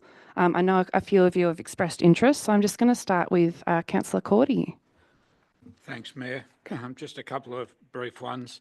I attended the Harcourt Christmas Carols on the weekend. It was organised by the Progress Association. Everyone was extremely grateful for the support from council for that event, but also a big shout out to Thompson's Foundry Band. What a great job they do. And yeah, probably the takeaway from the day for me, apart from improving my singing, was I got asked quite a lot how we're going with the toilet block for Stanley Park, and I even discussed naming options for the toilet block and the doors. So the community's really getting behind that and looking forward to that exciting project.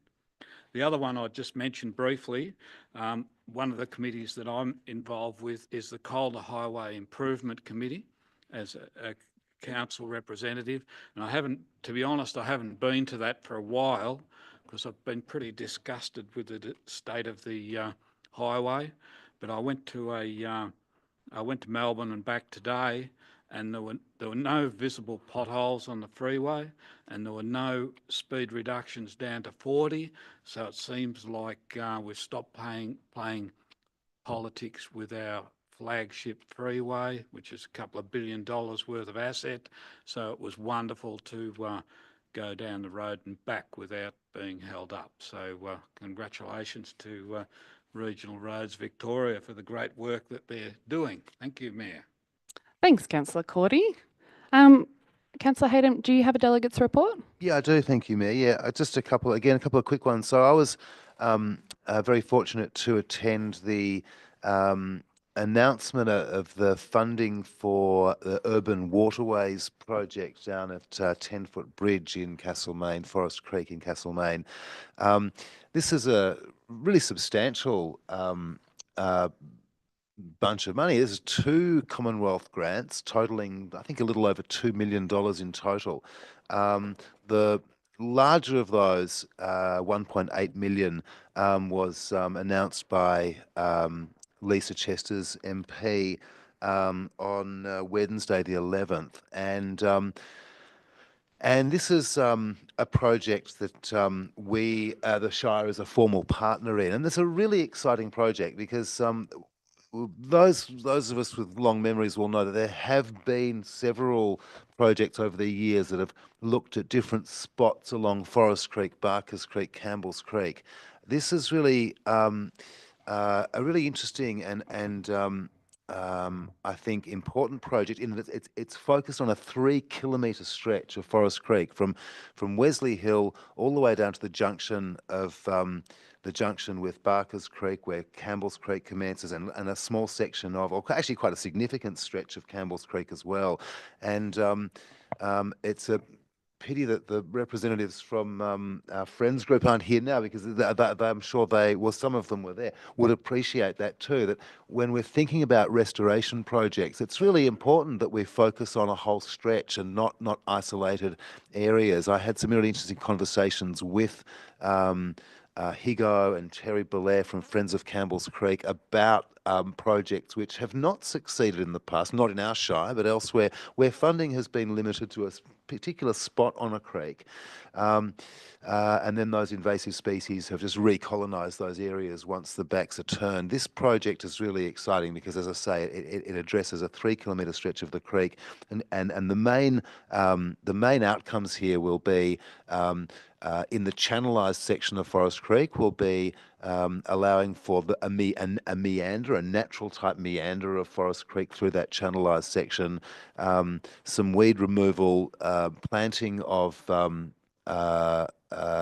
indigenous ground cover, maintenance of some mature indigenous trees and shrub species, and also some works towards better public interpretation and more ways to make Forest Creek the more of a central kind of a destination for Castlemaine, a point that Lisa Chess had pointed out.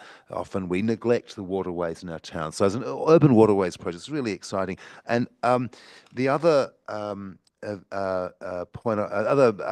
report I have is about the SES. So the SES in Scotts Avenue have finished stage 1 of a refurbishment program of their rooms there, and this is really important in terms of attracting more volunteers. There are currently, I think, 43 volunteers at that centre and some paid staff as well. Assets have grown quite impressively over the last few decades.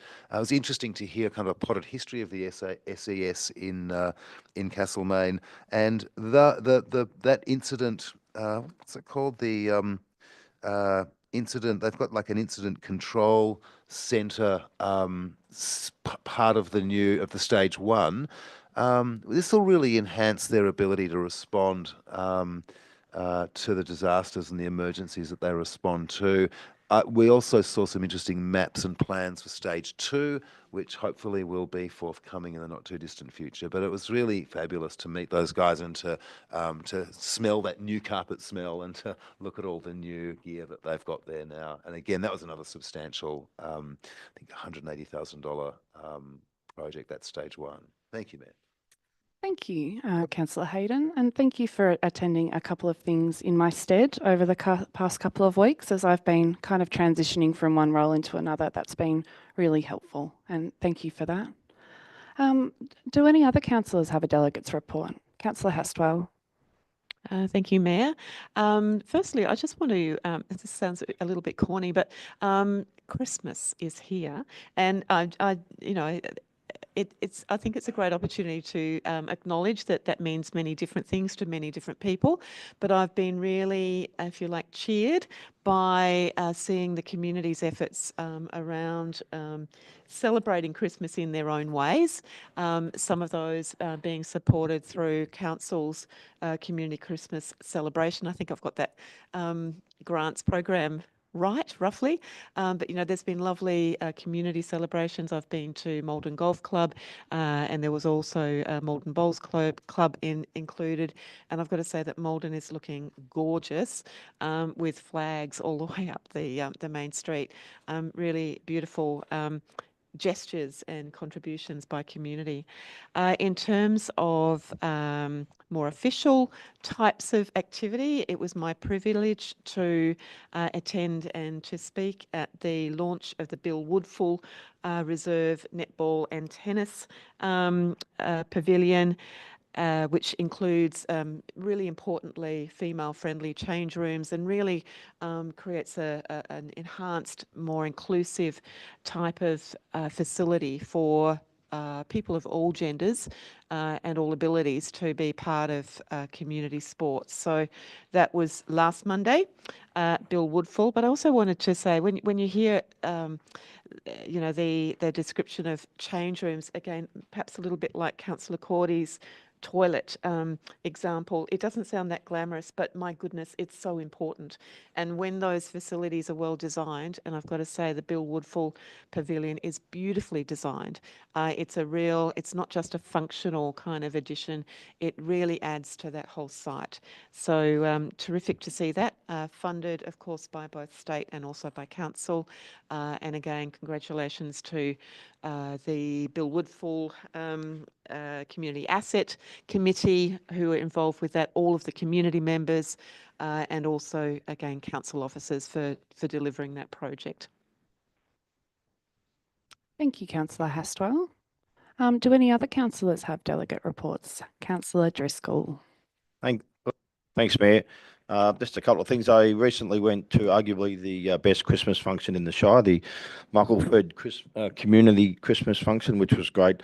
Once again, through the $500 grant that Councillor Hastwell was mentioning.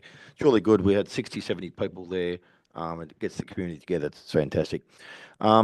And a couple of weeks ago, I had the pleasure to, well, we did our economic development strategy recently where we actually won a national award, and we sort of launched it at the Theatre Royal, and there was a documentary or a sort of film shown from a professor, Catherine Trembath. I think, sorry, I'll just get her name correct. Catherine Trebek, and it was a movie on a film called The Purpose, which is really interesting for me because I spent my career in financial services, and we measured growth and success through GDP. Now GDP is really important, but this documentary or film went through a process that said, look, yeah, you're right, it is really important, but it's you also need to take into account the well-being of people. Now, that's how come our economic development strategy actually won this award, because that's exactly what we did. And I'd recommend it to everybody to have a bit of a read. That, as I said, for me, it was quite enlightening because, you know, I'm always a finance man, always got growth, and that's really, really important. But a good example is that the fires in Kinglake years ago, which actually wiped out the town a couple of years after, if you measured the Shire or the area of Kinglake through GDP, you'd be saying they're having a ball. They've got massive growth because of all the infrastructure there. But in actual fact, the people are down on their knees. So, but we don't have those type of measures. So our economic development strategy takes that into account. And this film looks at that. So if you get a chance, it's called The Purpose, and I think it's really good. And I think we did really well with our economic development strategy. Thanks, Mayor. Thanks, Councillor Driscoll, and thanks for sharing your thoughts on the movie. Yeah, it's great that you've got those takeaways out of it. I'll definitely be checking it out. Councillor Maddock, delegates report. Yeah, thank you, Mayor. And I might be stealing your thunder here, but I won't steal too much about the Youth Awards. You invited me to the Youth Awards, and it was the first time I've attended them in Castlemaine, and it was. Yeah, the positive take home that I took from it was how, by acknowledging the achievements of young people in the Shire, it helps support a culture of achievement and aspiration. And yeah, it was really, I think it's a really positive and good thing. And maybe I'll let you speak to the young people's achievements. I don't want to take that away from you, but I just wanted to say overall, I think it's a really constructive and good thing the Shire does. Yeah. Thank you. I think it is as well. Councillor Maltby, you're okay. Councillor Walker. Thank you. A few things. Being a new councillor and a blow into the area, I've had opportunity to get out and meet with different communities. Earlier this month, with so much happening, it feels like a lifetime ago, Friars Town School held a trivia night with all the community I was able to attend. A couple of weeks back, the Taradale Christmas party where Marianne Thomas, the local member, awarded Citizen of the Year to Christine Henderson, and deservedly so, and I think everyone was very happy with that. Take a bow, please. Last Saturday, Alphington had their Christmas party. I was able to attend. Wednesday last week, as a council representative, went to the Jara Mountain Day at Mount Franklin, which was just really excellent, highly attended, well over 200 people there. They had a whole lot of really good activities going, ochre painting, emu dancing, a hike up to the top. It was really well organised. And then Sunday morning, emceed the monster meeting with Marie Edwards. Marie Edwards came and spoke, and Councillor Hayden and daughter arrived to do some gold panning. Thank you. Thank you, Councillor Walker. All right, on to myself and the CEO. We have our sheet of paper. It looks like I haven't done very much, honestly, but I have done more than maybe is on this bit of paper, but also I haven't been the mayor for very long.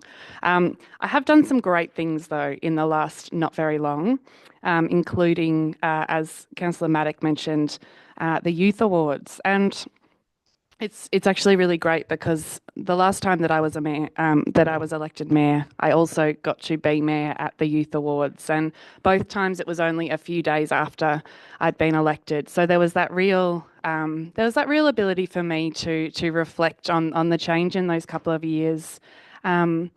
And what I noticed really about the Youth Awards was how many more young people were in attendance. And I know that sounds strange because you think the Youth Awards, you think young people, but you know, often it's families and friends of young people attending and people with smaller kids, rather than, I think when we talk about youth a lot, we're thinking about that kind of teenage cohort, which, you know, can be hard to get them to do things sometimes.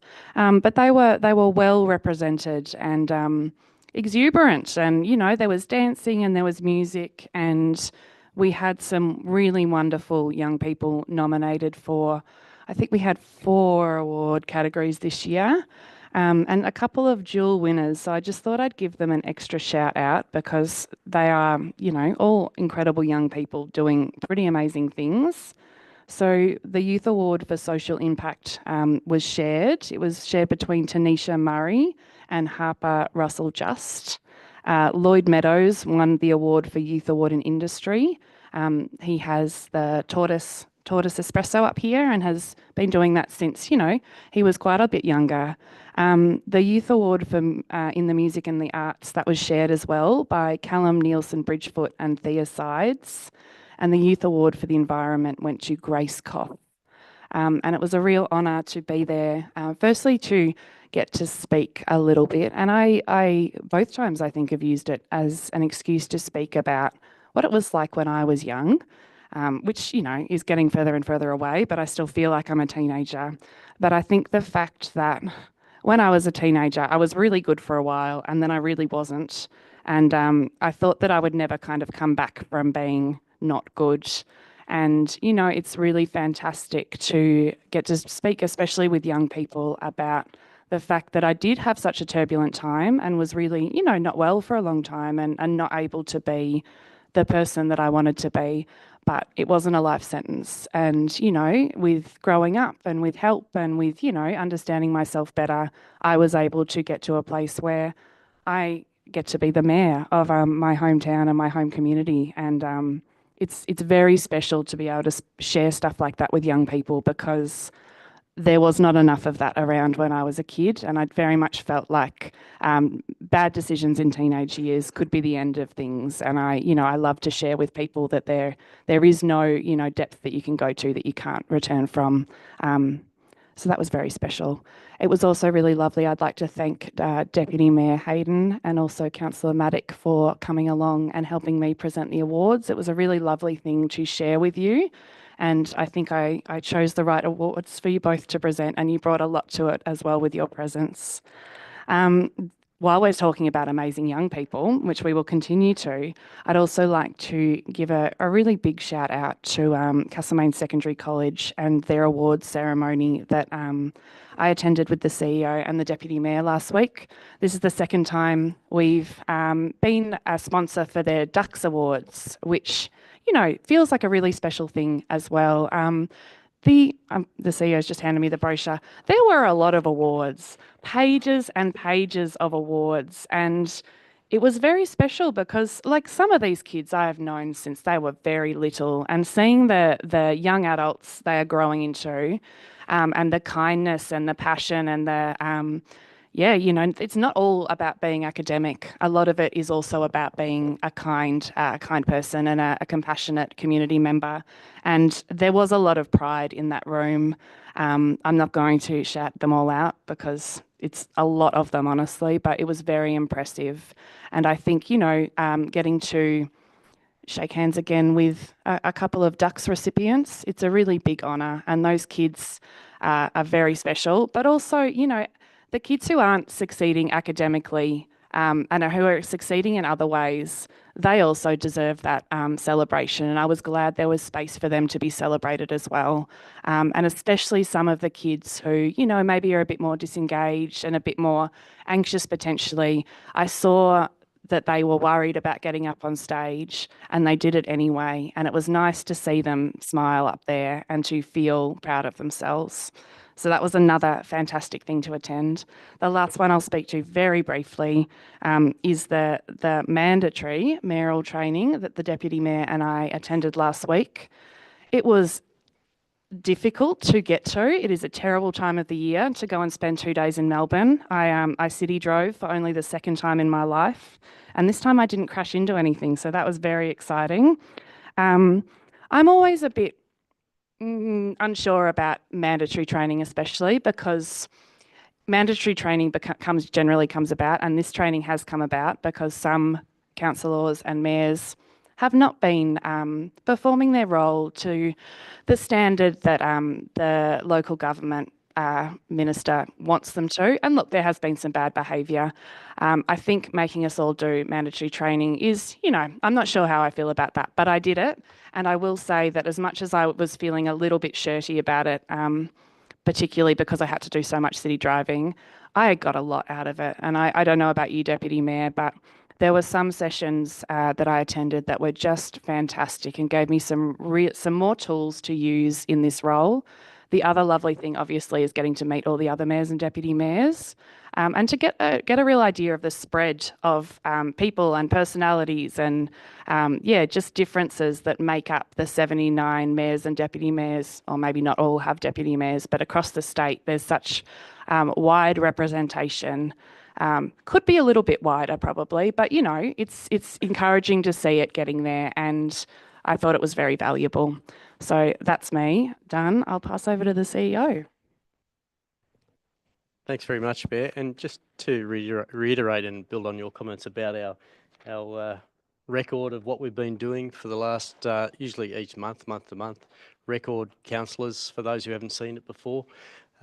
This is really just trying to capture some of the major meetings that the Mayor and I have attended, sometimes together, sometimes separate and with other people, but really just trying to capture where there's been a major community event that we've been involved in, or a significant meeting that we've had with others who have impact on our community. I won't go back over those many great events that you've all attended and talked about already. I'll probably just add one in there, because it was a strange time when we didn't actually have councillors, which was the celebration of the Indigenous Roundtable, the 10-year celebration, which was in this room, which was a fantastic event that the directors and I were very fortunate to be a part of, and we had 3 past mayors were in attendance at that meeting, including former Councillor Henderson, who's still in the audience with us. It was an excellent celebration of all that's been achieved there, recognising there's plenty more to do, but it's a phenomenal initiative that former Mayor Michael Redden was there to talk to us a little bit about the early days of that process, and it was terrific to hear that, and also to hear from Kath Koff about what she's seen as a result of that initiative too. And all of us recognising, and we've got to keep going. But just a fantastic celebration, Mayor.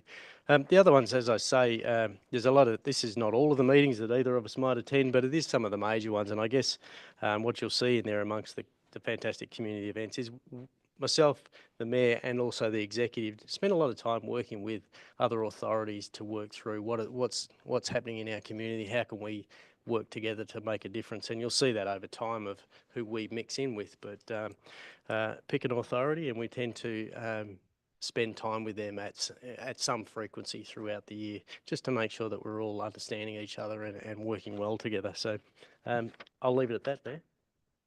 Thank you. Excellent delegates reports, everyone. That was really lovely to hear about what everyone's been up to, and I hope you continue to, you know, get amongst it and then come and report back, because it's just really great to hear about your, you know, the things you get up to in your boards and the different things that we all attend.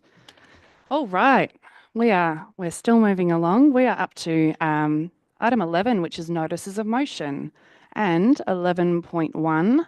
Notice of Motion 2024/004, Flexible Learning Options Program 2025.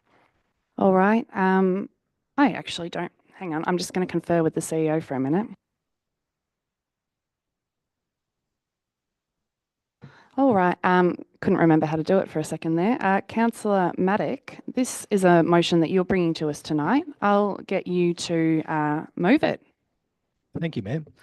Can I just clarify, am I reading the rationale in this, or am I just reading I think what I'll ask you to do is move your motion, and we'll explore if there's a seconder, and then I'll get you to speak to it afterwards. Is that okay? Absolutely. Fantastic.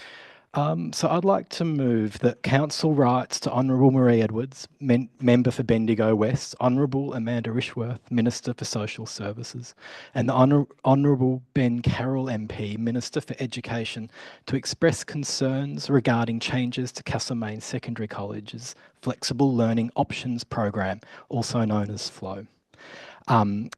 These are changes that are coming about next year. Concerns include that because of the changes, CSC may not be able to provide the same level of flexible learning options in 2025 as 2024, and that this may disadvantage some current and prospective FLOW students and result in increased risk of school disengagement among our most at-risk young people. 2, seeks, there's a bit of a typo, apologies. 2, seeks assurances from the above that no student will be disadvantaged and that services and opportunities for our most vulnerable young people will not be reduced as a result of these changes. And 4, seeks assurances from the above there will be no additional burden placed on non-school community services as a result of these changes. Thank you, Councillor. Now, do I have a seconder for this motion? Councillor Cordy, thank you. Is there any opposition? Righto. All right, Councillor Maddock, you may now speak to your motion, please. Thank you. My computer's turned off and I can't read it. All right. I'll Just take your time. So I think, oh no, it's okay. I've got, yeah, thank you.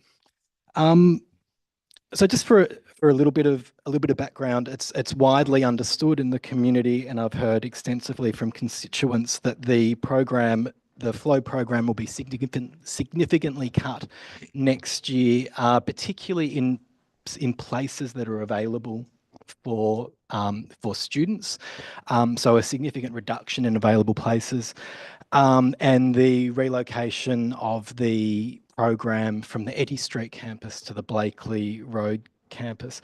I just wanted to firstly say thanks for accommodating my motion tonight, and for the discussions around, and also thanks to the people who've presented, who have spoken around that too.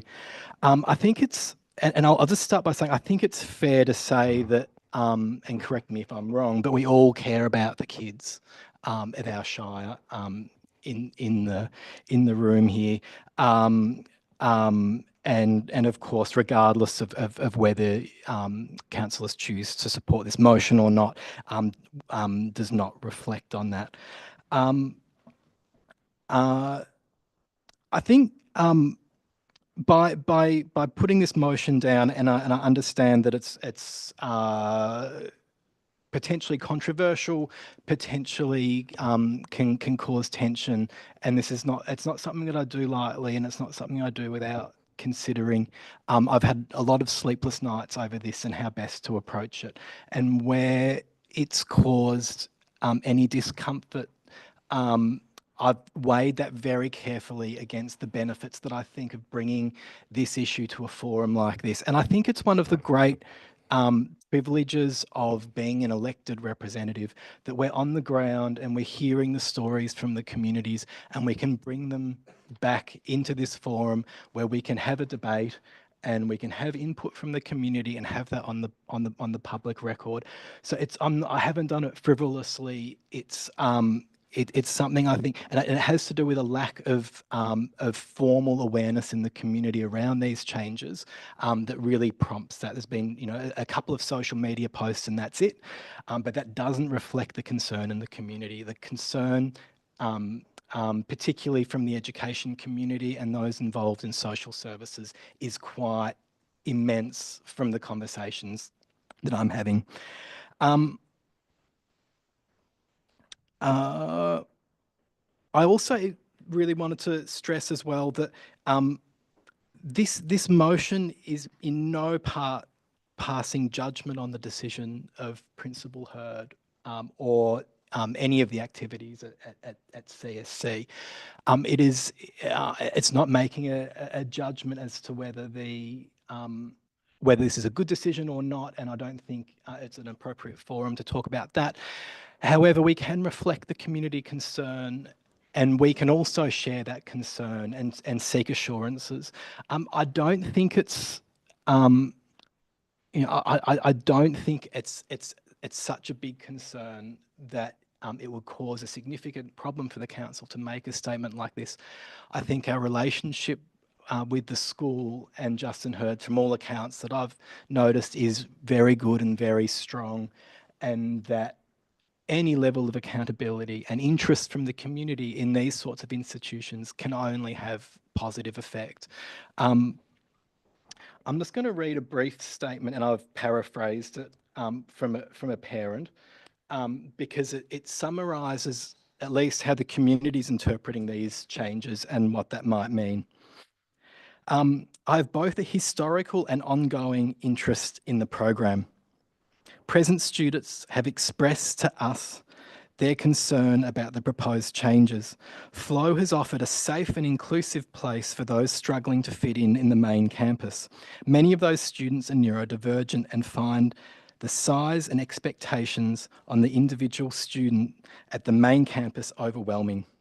Students inform me that the proposed changes to Flow see the whole program moving to one small convertible classroom on the main campus.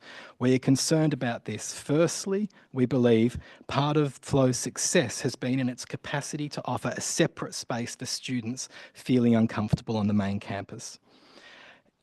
Ex-students, I assume that's anonymised students, suggest that squashing everyone into a small space will make it harder to feel safe, nowhere to take a quiet moment when necessary, nowhere for teachers to work one-on-one with students who need that, which will impact negatively on the whole student body.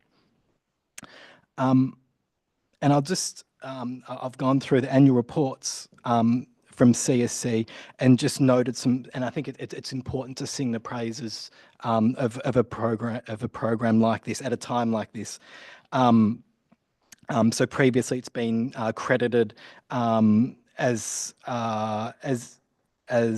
being responsible for very large improvements in our student attendance and helping the whole school achieve above state average attendance results.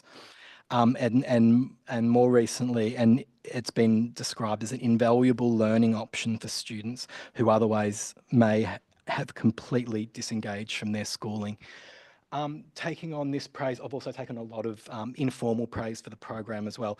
It concerns me really deeply when I see a cut like this to our community. I also say this as a VCAL and a vet in schools teacher of 4 years, and working with similar demographics, just how vulnerable these kids are and how important these programs are to getting the best possible outcomes for them. And the best possible outcomes might not be 100% attendance. Often it is just maintaining and getting through the program.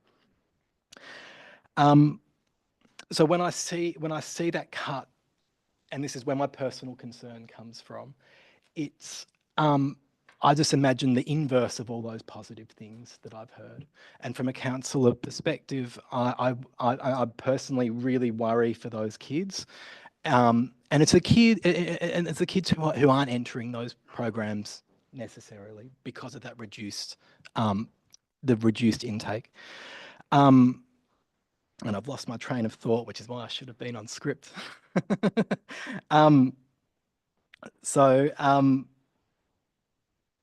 Yeah, just to bring it back to the purpose of the council, I note that it's stated in our council plan that council is to support and advocate for high quality education, and in the middle years plan, that council will continue to advocate for the services families need locally. And I think as well we can't undervalue the role that our rural context plays in the importance of these services, and also just the intense pressures of the cost of living crisis that we're feeling at the moment, which really is felt most by the lowest socio-demographics in town.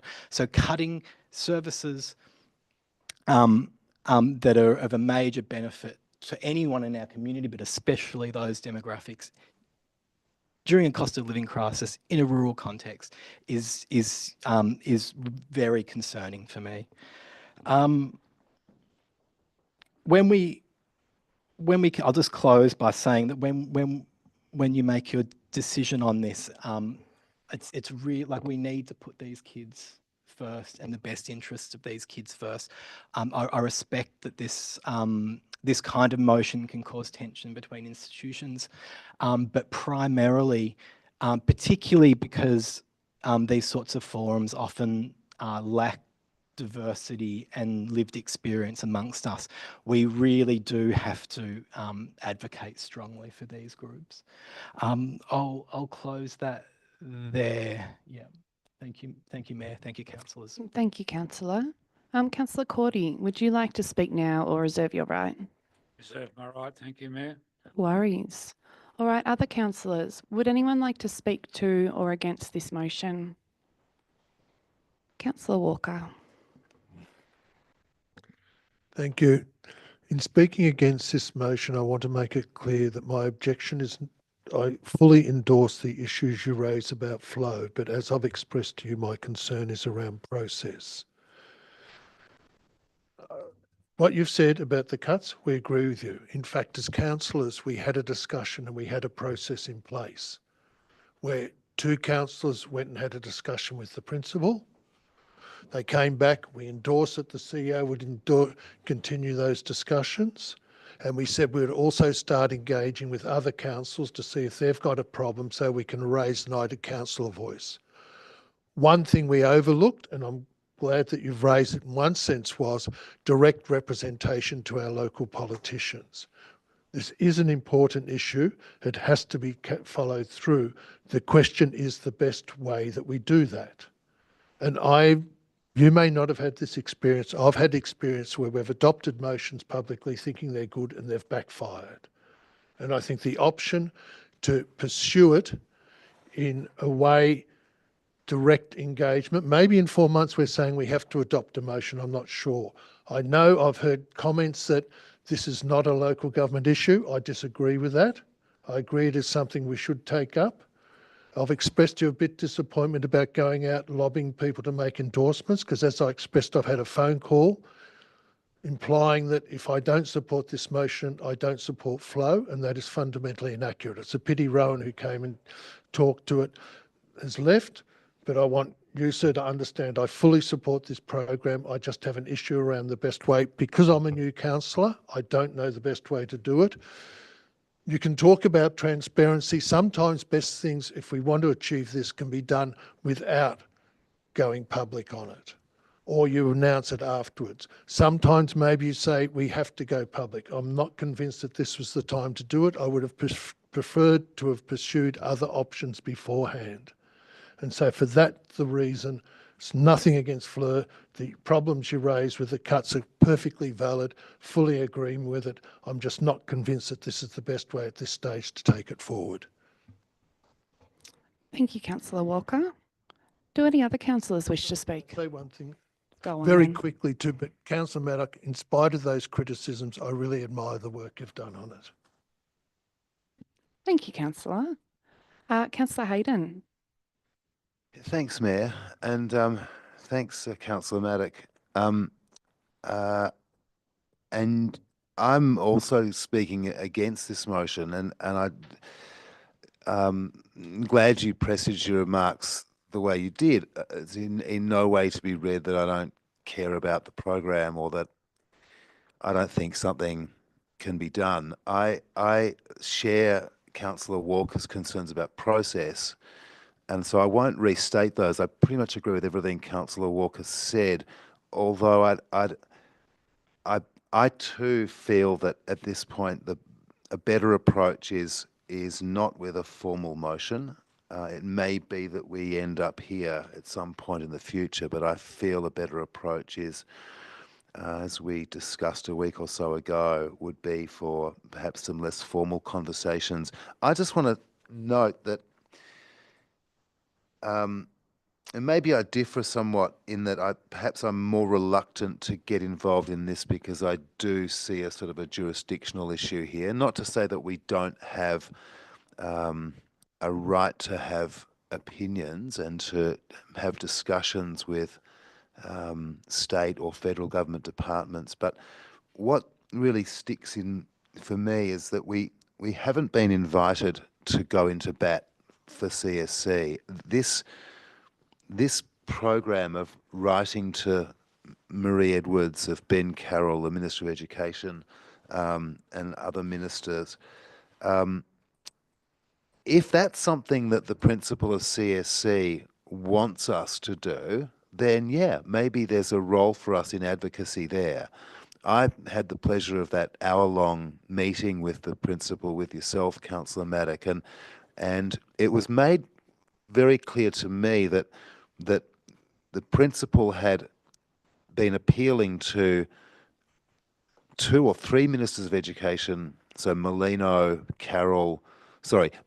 and Carroll over 3 years, and Minister of Social Services, I think it was, as well as through the hierarchy within the Education Department, as well as with Marie Edwards, to try and see an increase in that $90,000 funding to better fund those 28 students. And he'd failed in that. So my understanding is that, and my understanding is that the changes to that program proposed by the principal came off the back of the failure of those appeals.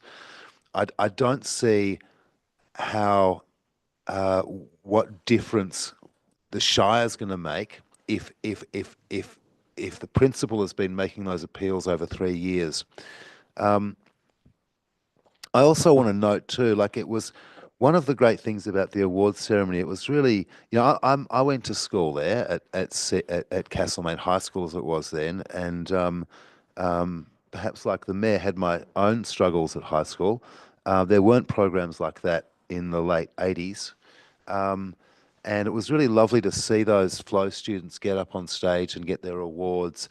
And I note too that at our meeting with Principal Hurd, one of the advantages of relocating the services to CSC, as he put it, right? I can't speak for this independently, of course, but as he put it, was that the vocational masters, the vocational programs, which are available at the main campus there on Lawson Parade, that are not available at Eddie Street. There's a range of other support staff and programs available to those students. And we saw some of those students get up and receive awards as well in those vocational programs. So according to the principal, there are some advantages to that centralisation.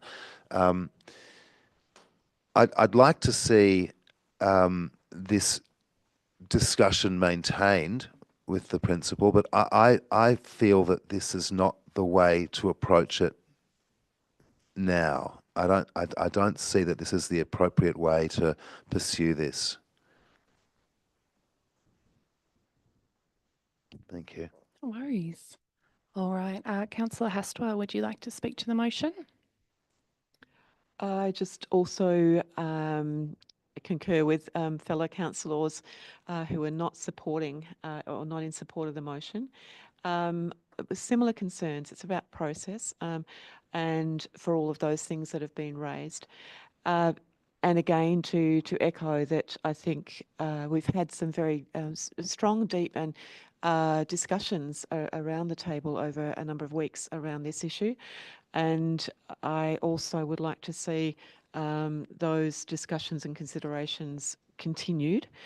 At this stage, I also feel that this is not necessarily the most effective approach. I also just wanted to, note and thank the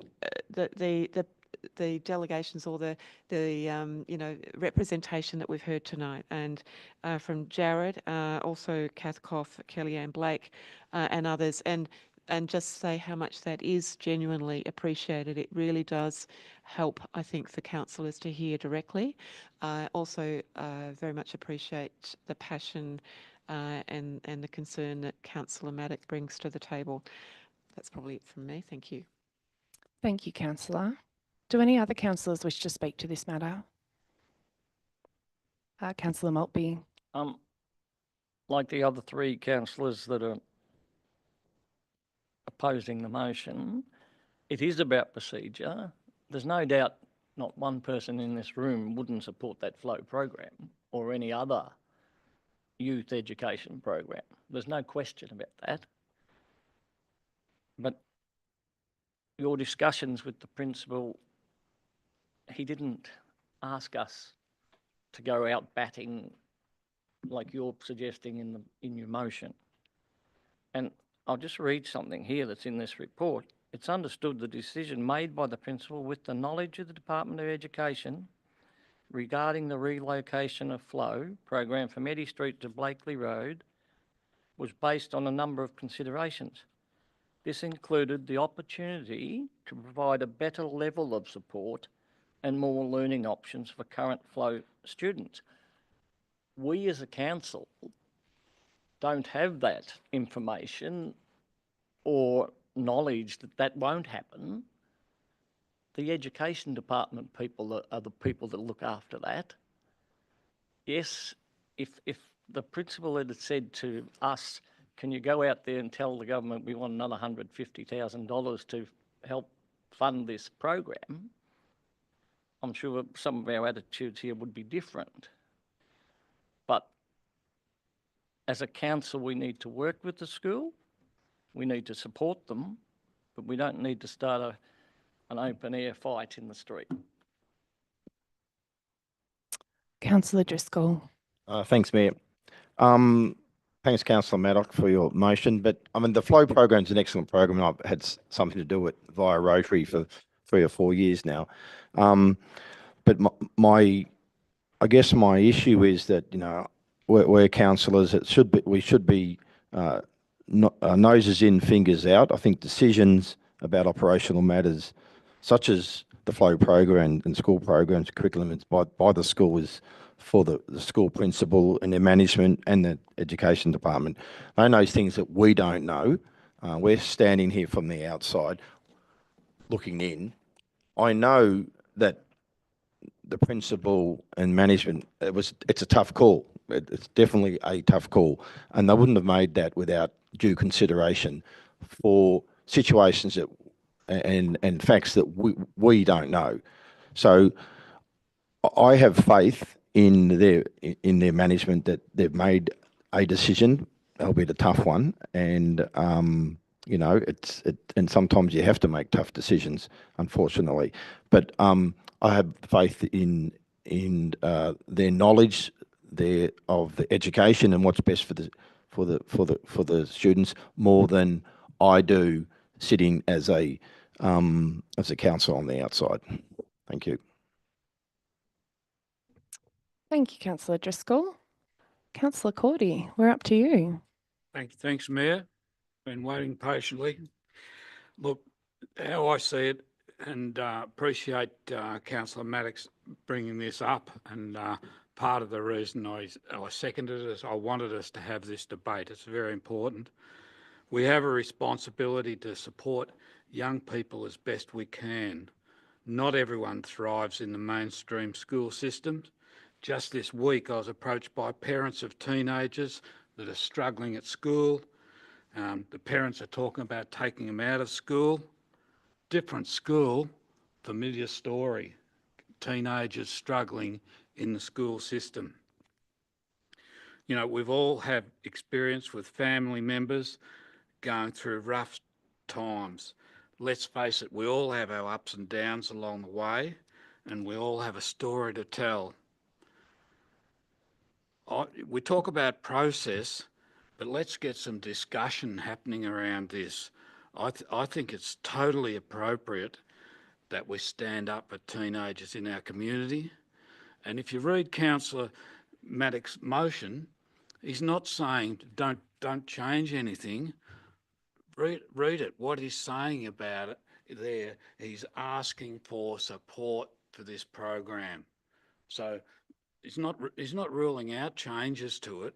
He's asking for support. He's asking that the teenagers are not disadvantaged, that we don't let teenagers drop by the wayside and all the problems that go with that. So I'm happy to support the motion, and I think it's great that we're having this debate, and I think it's totally appropriate for council to get involved. Thank you.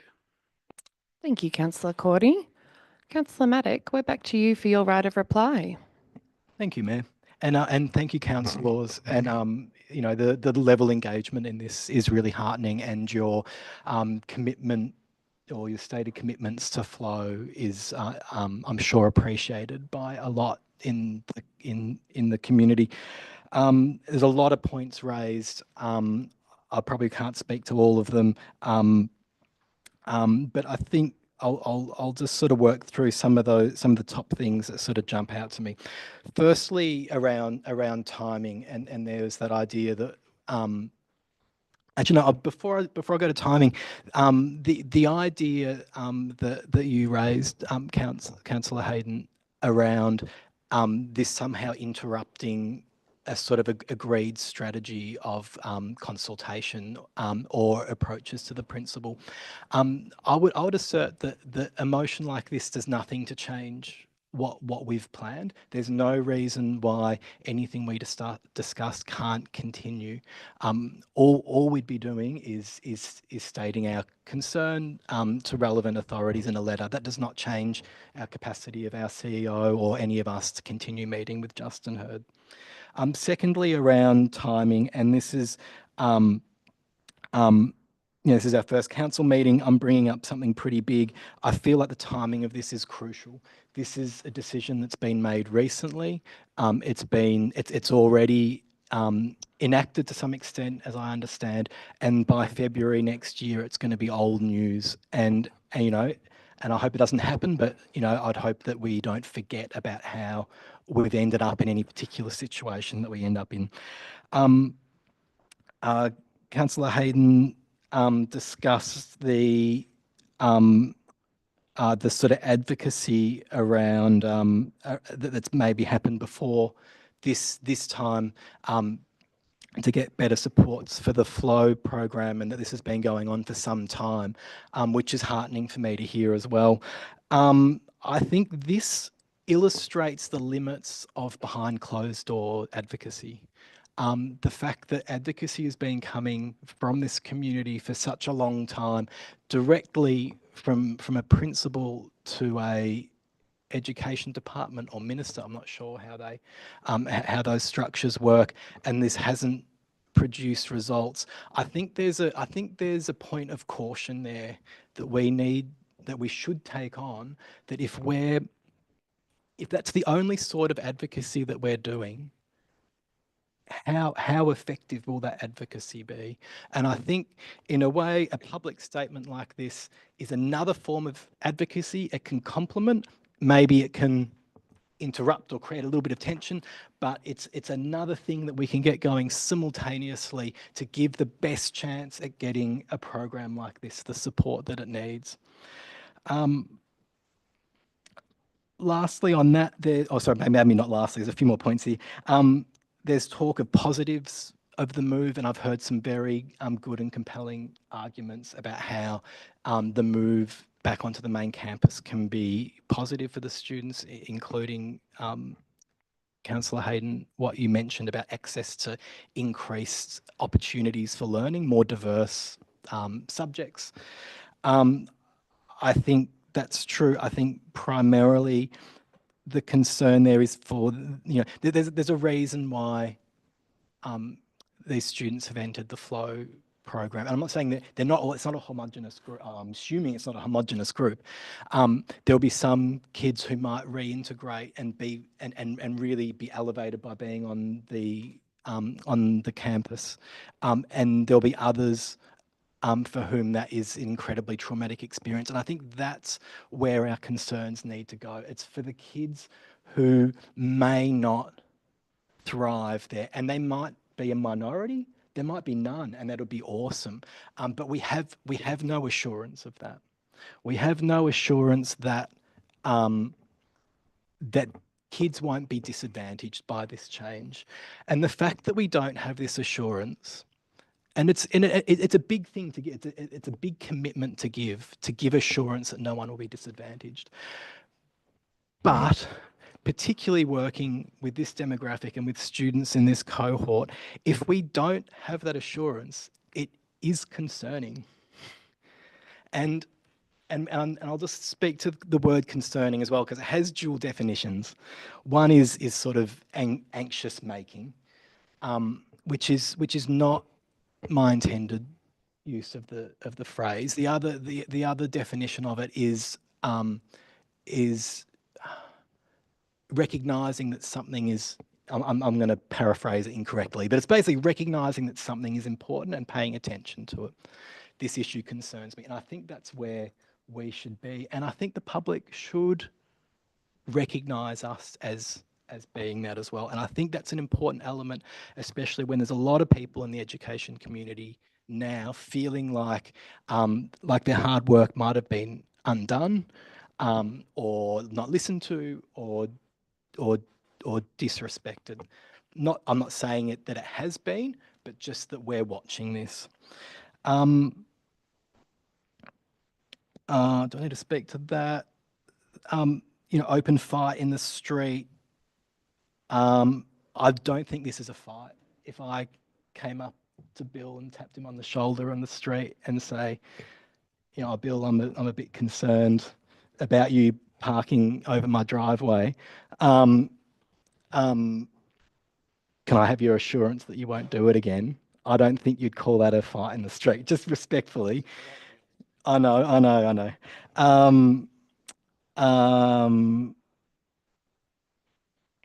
My handwriting's illegible, so maybe I'm missing a few things here.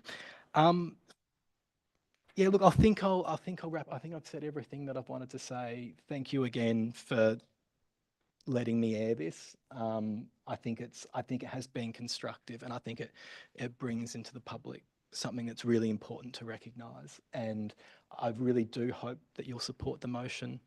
I think it will send a really good, positive message and would be ultimately constructive and will not rock the boat between us and CSC too much. Right. Thank you, Councillor Maddock, and thank you everyone for engaging in that debate so well. It's really great to hear everyone really giving this good consideration, and I can tell everyone's really thought about where they stand. Everything being said, I'm going to put the motion now and ask all in favour and all opposed. So that motion has failed. Councillor Cordy has asked for a division. So again, I will ask all in favour of the motion. That is Councillor Maddock, Councillor Cordy and myself, and all opposed. Councillor Driscoll, Councillor Hastwell, Councillor Hayden, Councillor Maltby and Councillor Walker. Thank you very much, everyone. That was really, really great. All right. Continuing the heavy end of our meeting, we have an item that I've never dealt with before, which is potentially urgent special business. So in order to activate this item though, we will need to move and accept a motion that says that we can add this item in under urgent special business. So councillors, do I have a motion? All right, Benny, you go. All right, Councillor Hayden. Hang on, we're not up to that one yet. We're up to the motion that is saying that we're going to introduce this as an urgent special business. I'll move that we introduce a urgent special business procedure for the Active Transport Fund. Fantastic. I'm just going to query with the CEO. Is that a good enough motion for that? Fantastic. And do I have a seconder for that? You'll correct my English. I will. Second. All right. Fantastic. Councillor Hayden. All right. So we don't need to debate about this. I'm just going to say all in favour. All right. That's all of us. We are activating urgent special business. And now I will ask for someone to introduce the item that we'll actually be debating. I'll introduce it. Councillor Hayden, thank you. Thank you, Mayor. So Council has the opportunity to apply for a grant via the Federal Government's Active Transport Fund for the design and construction of a shared pathway linking Mackenzies Hill to Parker Street via the Castlemaine train station. This project aligns with Goal 2 of Council's Active Transport Strategy to develop and deliver safe, connected and sustainable active transport infrastructure.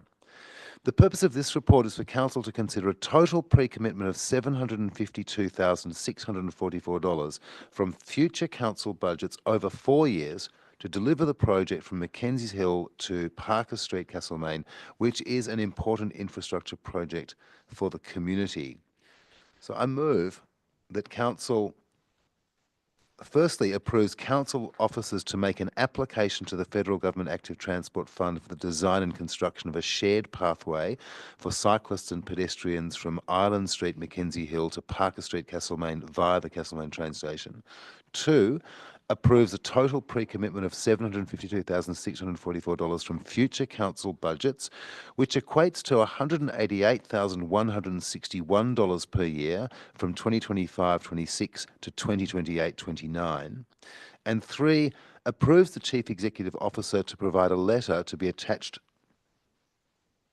to provide a letter to be attached to the Active Transport Fund grant application confirming a financial contribution of $752,644 from Council. Thank you, Councillor. Do I have a seconder? Seconded.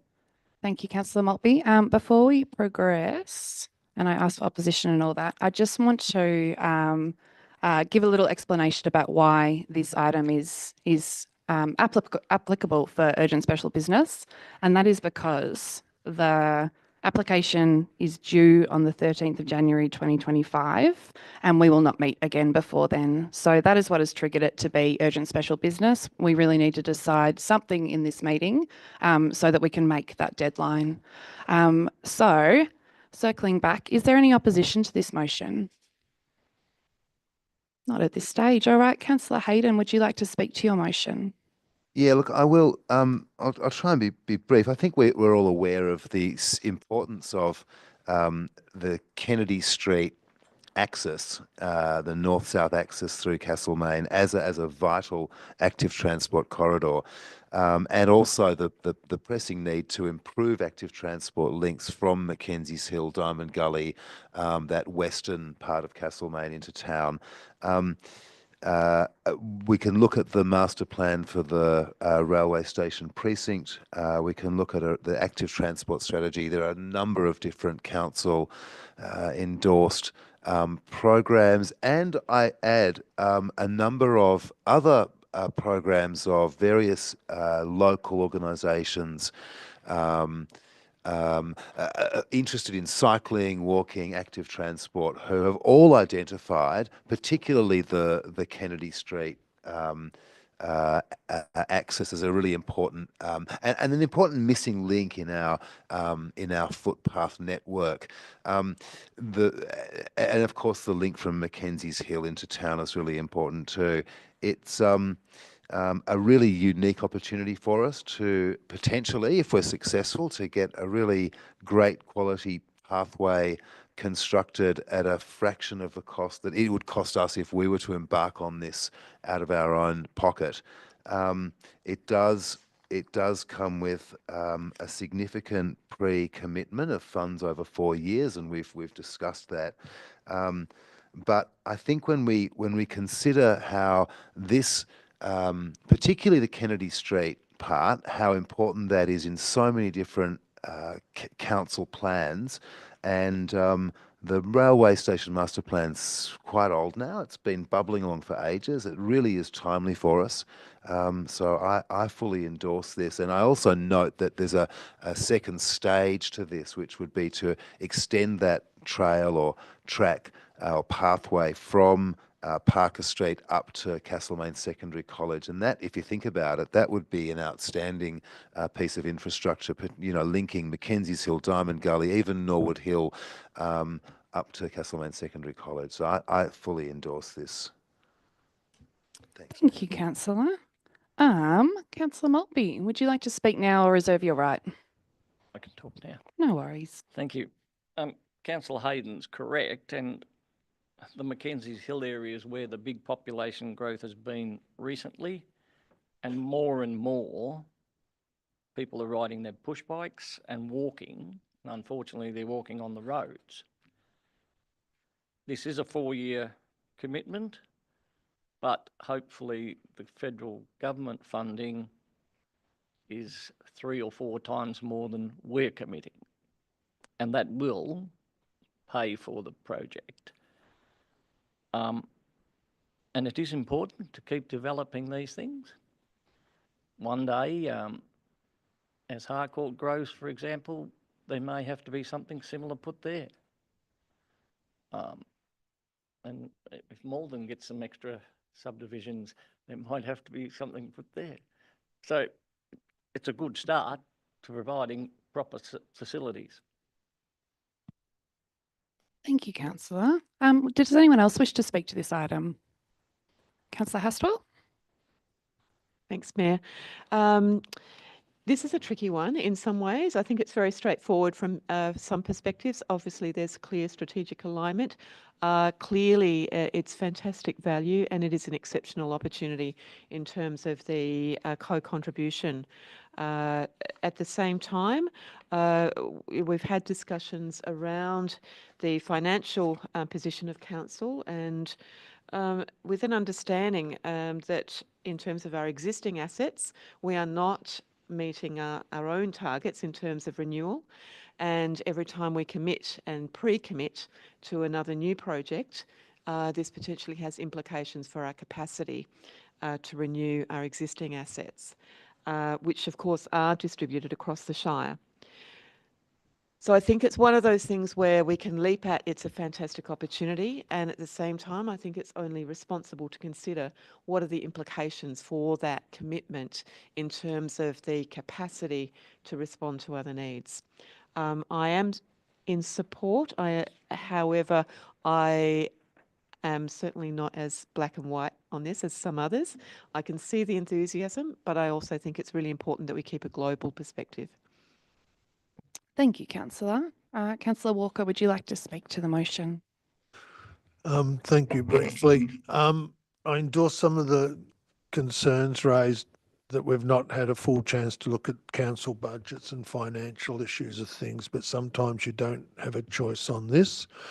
I do note, and I'm sounding a bit like a burnt record, I think, or whatever, the shift that is occurring, particularly with cargo bikes, or what's called cargo bikes, the electric bikes where you can put a couple of kids on the back.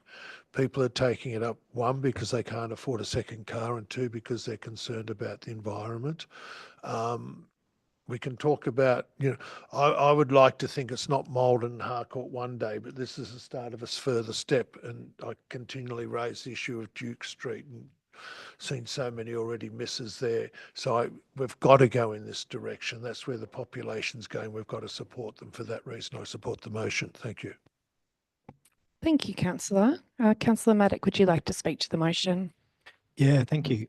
I'm a very keen cyclist, and I'm also a blow-in. And before I blew in here, I was a very keen road bike rider in Melbourne. It was my main mode of transport and commuting.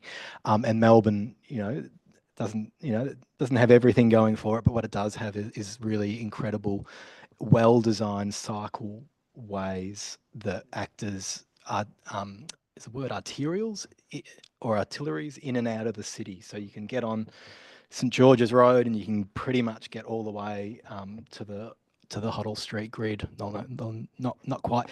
And I was keen to continue that up here, thinking, great, I'm in a natural environment. This is beautiful. There's hills, there's wide roads, and I have probably done it twice in the 6 or 7 years that I've been here, because it is dangerous for bikes and the traffic is dangerous in a way that it's not in the city. It's more unpredictable. It's a little bit more out of control, and it's faster as well. So and I'm sure that's a decision that a lot of cyclists make. It is not particularly viable to commute from a lot of the different places in Castlemaine. I think this presents particularly sort of joining the outer developments with the inner, it really links it, and that makes that the cargo bikes, the road bikes, whatever sort of bike, it makes it a very viable and beneficial thing. And I wish that we could get that from Barkers Creek into the city, into here. I'd buy a cargo bike and I'd use it every day. Just on the implications of it around what that will mean, particularly for renewal, and I understand that we've had assurances that it may impact other things, but not our capacity to renew projects at the same level. Does anyone want to refute? Would you like to clarify that, Councillor?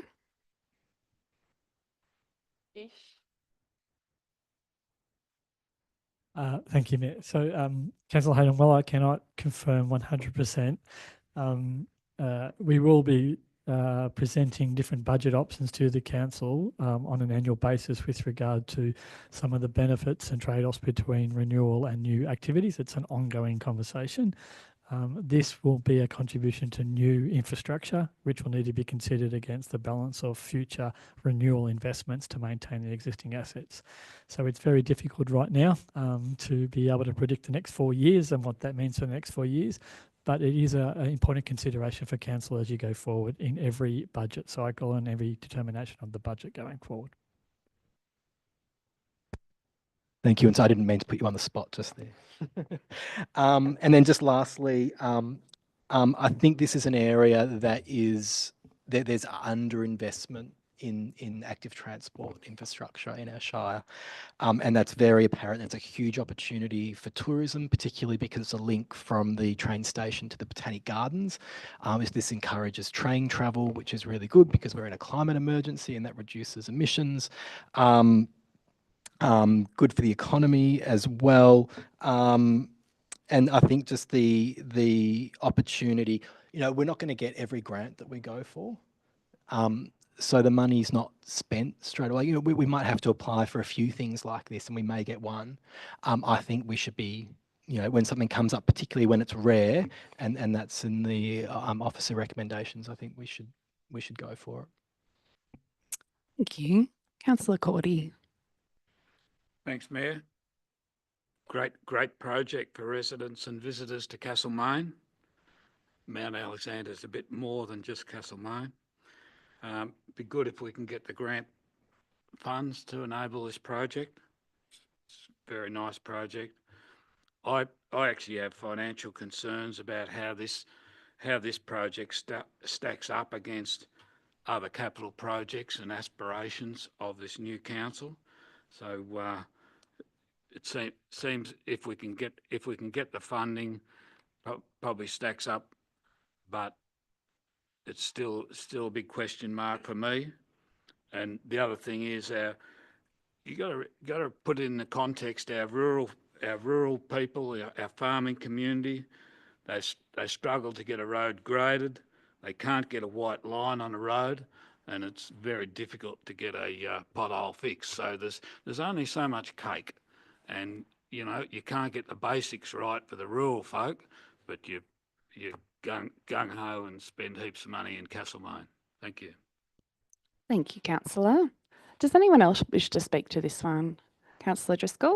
Thanks, Mayor. A little bit like Councillor Cordy, so that this actually stops just on my boundary as a ward councillor. I think I'm supportive of this because I think it's a good opportunity, but I just ask the other councillors in the Castlemaine ward, when we do go to the budget negotiation, just bear this in mind that this is a win for you guys. All right, thanks everyone. I'm going to go back to, oh my God, it was such a long time ago. Councillor Hayden, you have a right of reply. Thanks, Mayor. Yeah, just to note, this is a shared cycle. I take Councillor Cordy's point that it's all the same cake, but I hope this doesn't reduce our ability to look after those potholes in Colaban or Calder or Loddon Ward or Tarrangower Ward for that matter. And just to reinforce the point Councillor Maddock made, that it is an important that precinct of Parker Street, the Mill, the Botanical Gardens, the various entertainment venues out there are an important part of our tourist pitch. We have over a dozen train services a day into Castlemaine. It would be lovely if we could encourage more tourists to use the train services. At the moment, if you look at the pie graph of V-Line usage, it's overwhelmingly residents using it for commuter, which is fine, but it would be good to see more. I note that there are other towns on the Ballarat line who are making much more of their V-Line from a tourist perspective and having better links. One thing that I really like about the railway station master plan is that it sees the value in seeing the railway station as a central hub for tourism, and so many tourists frequent that precinct on Parker Street that I see the Kennedy Street the shared pathway as an important asset for tourist development as well. Thank you. All right. Thank you, everyone. And thank you for again engaging in such a really considered, respectful debate. I will now put the motion. All in favour? And motion is carried. Fantastic. Item 13 is confidential items, of which there are nil, and item 14 is meeting close, which I will do now. I am closing the meeting.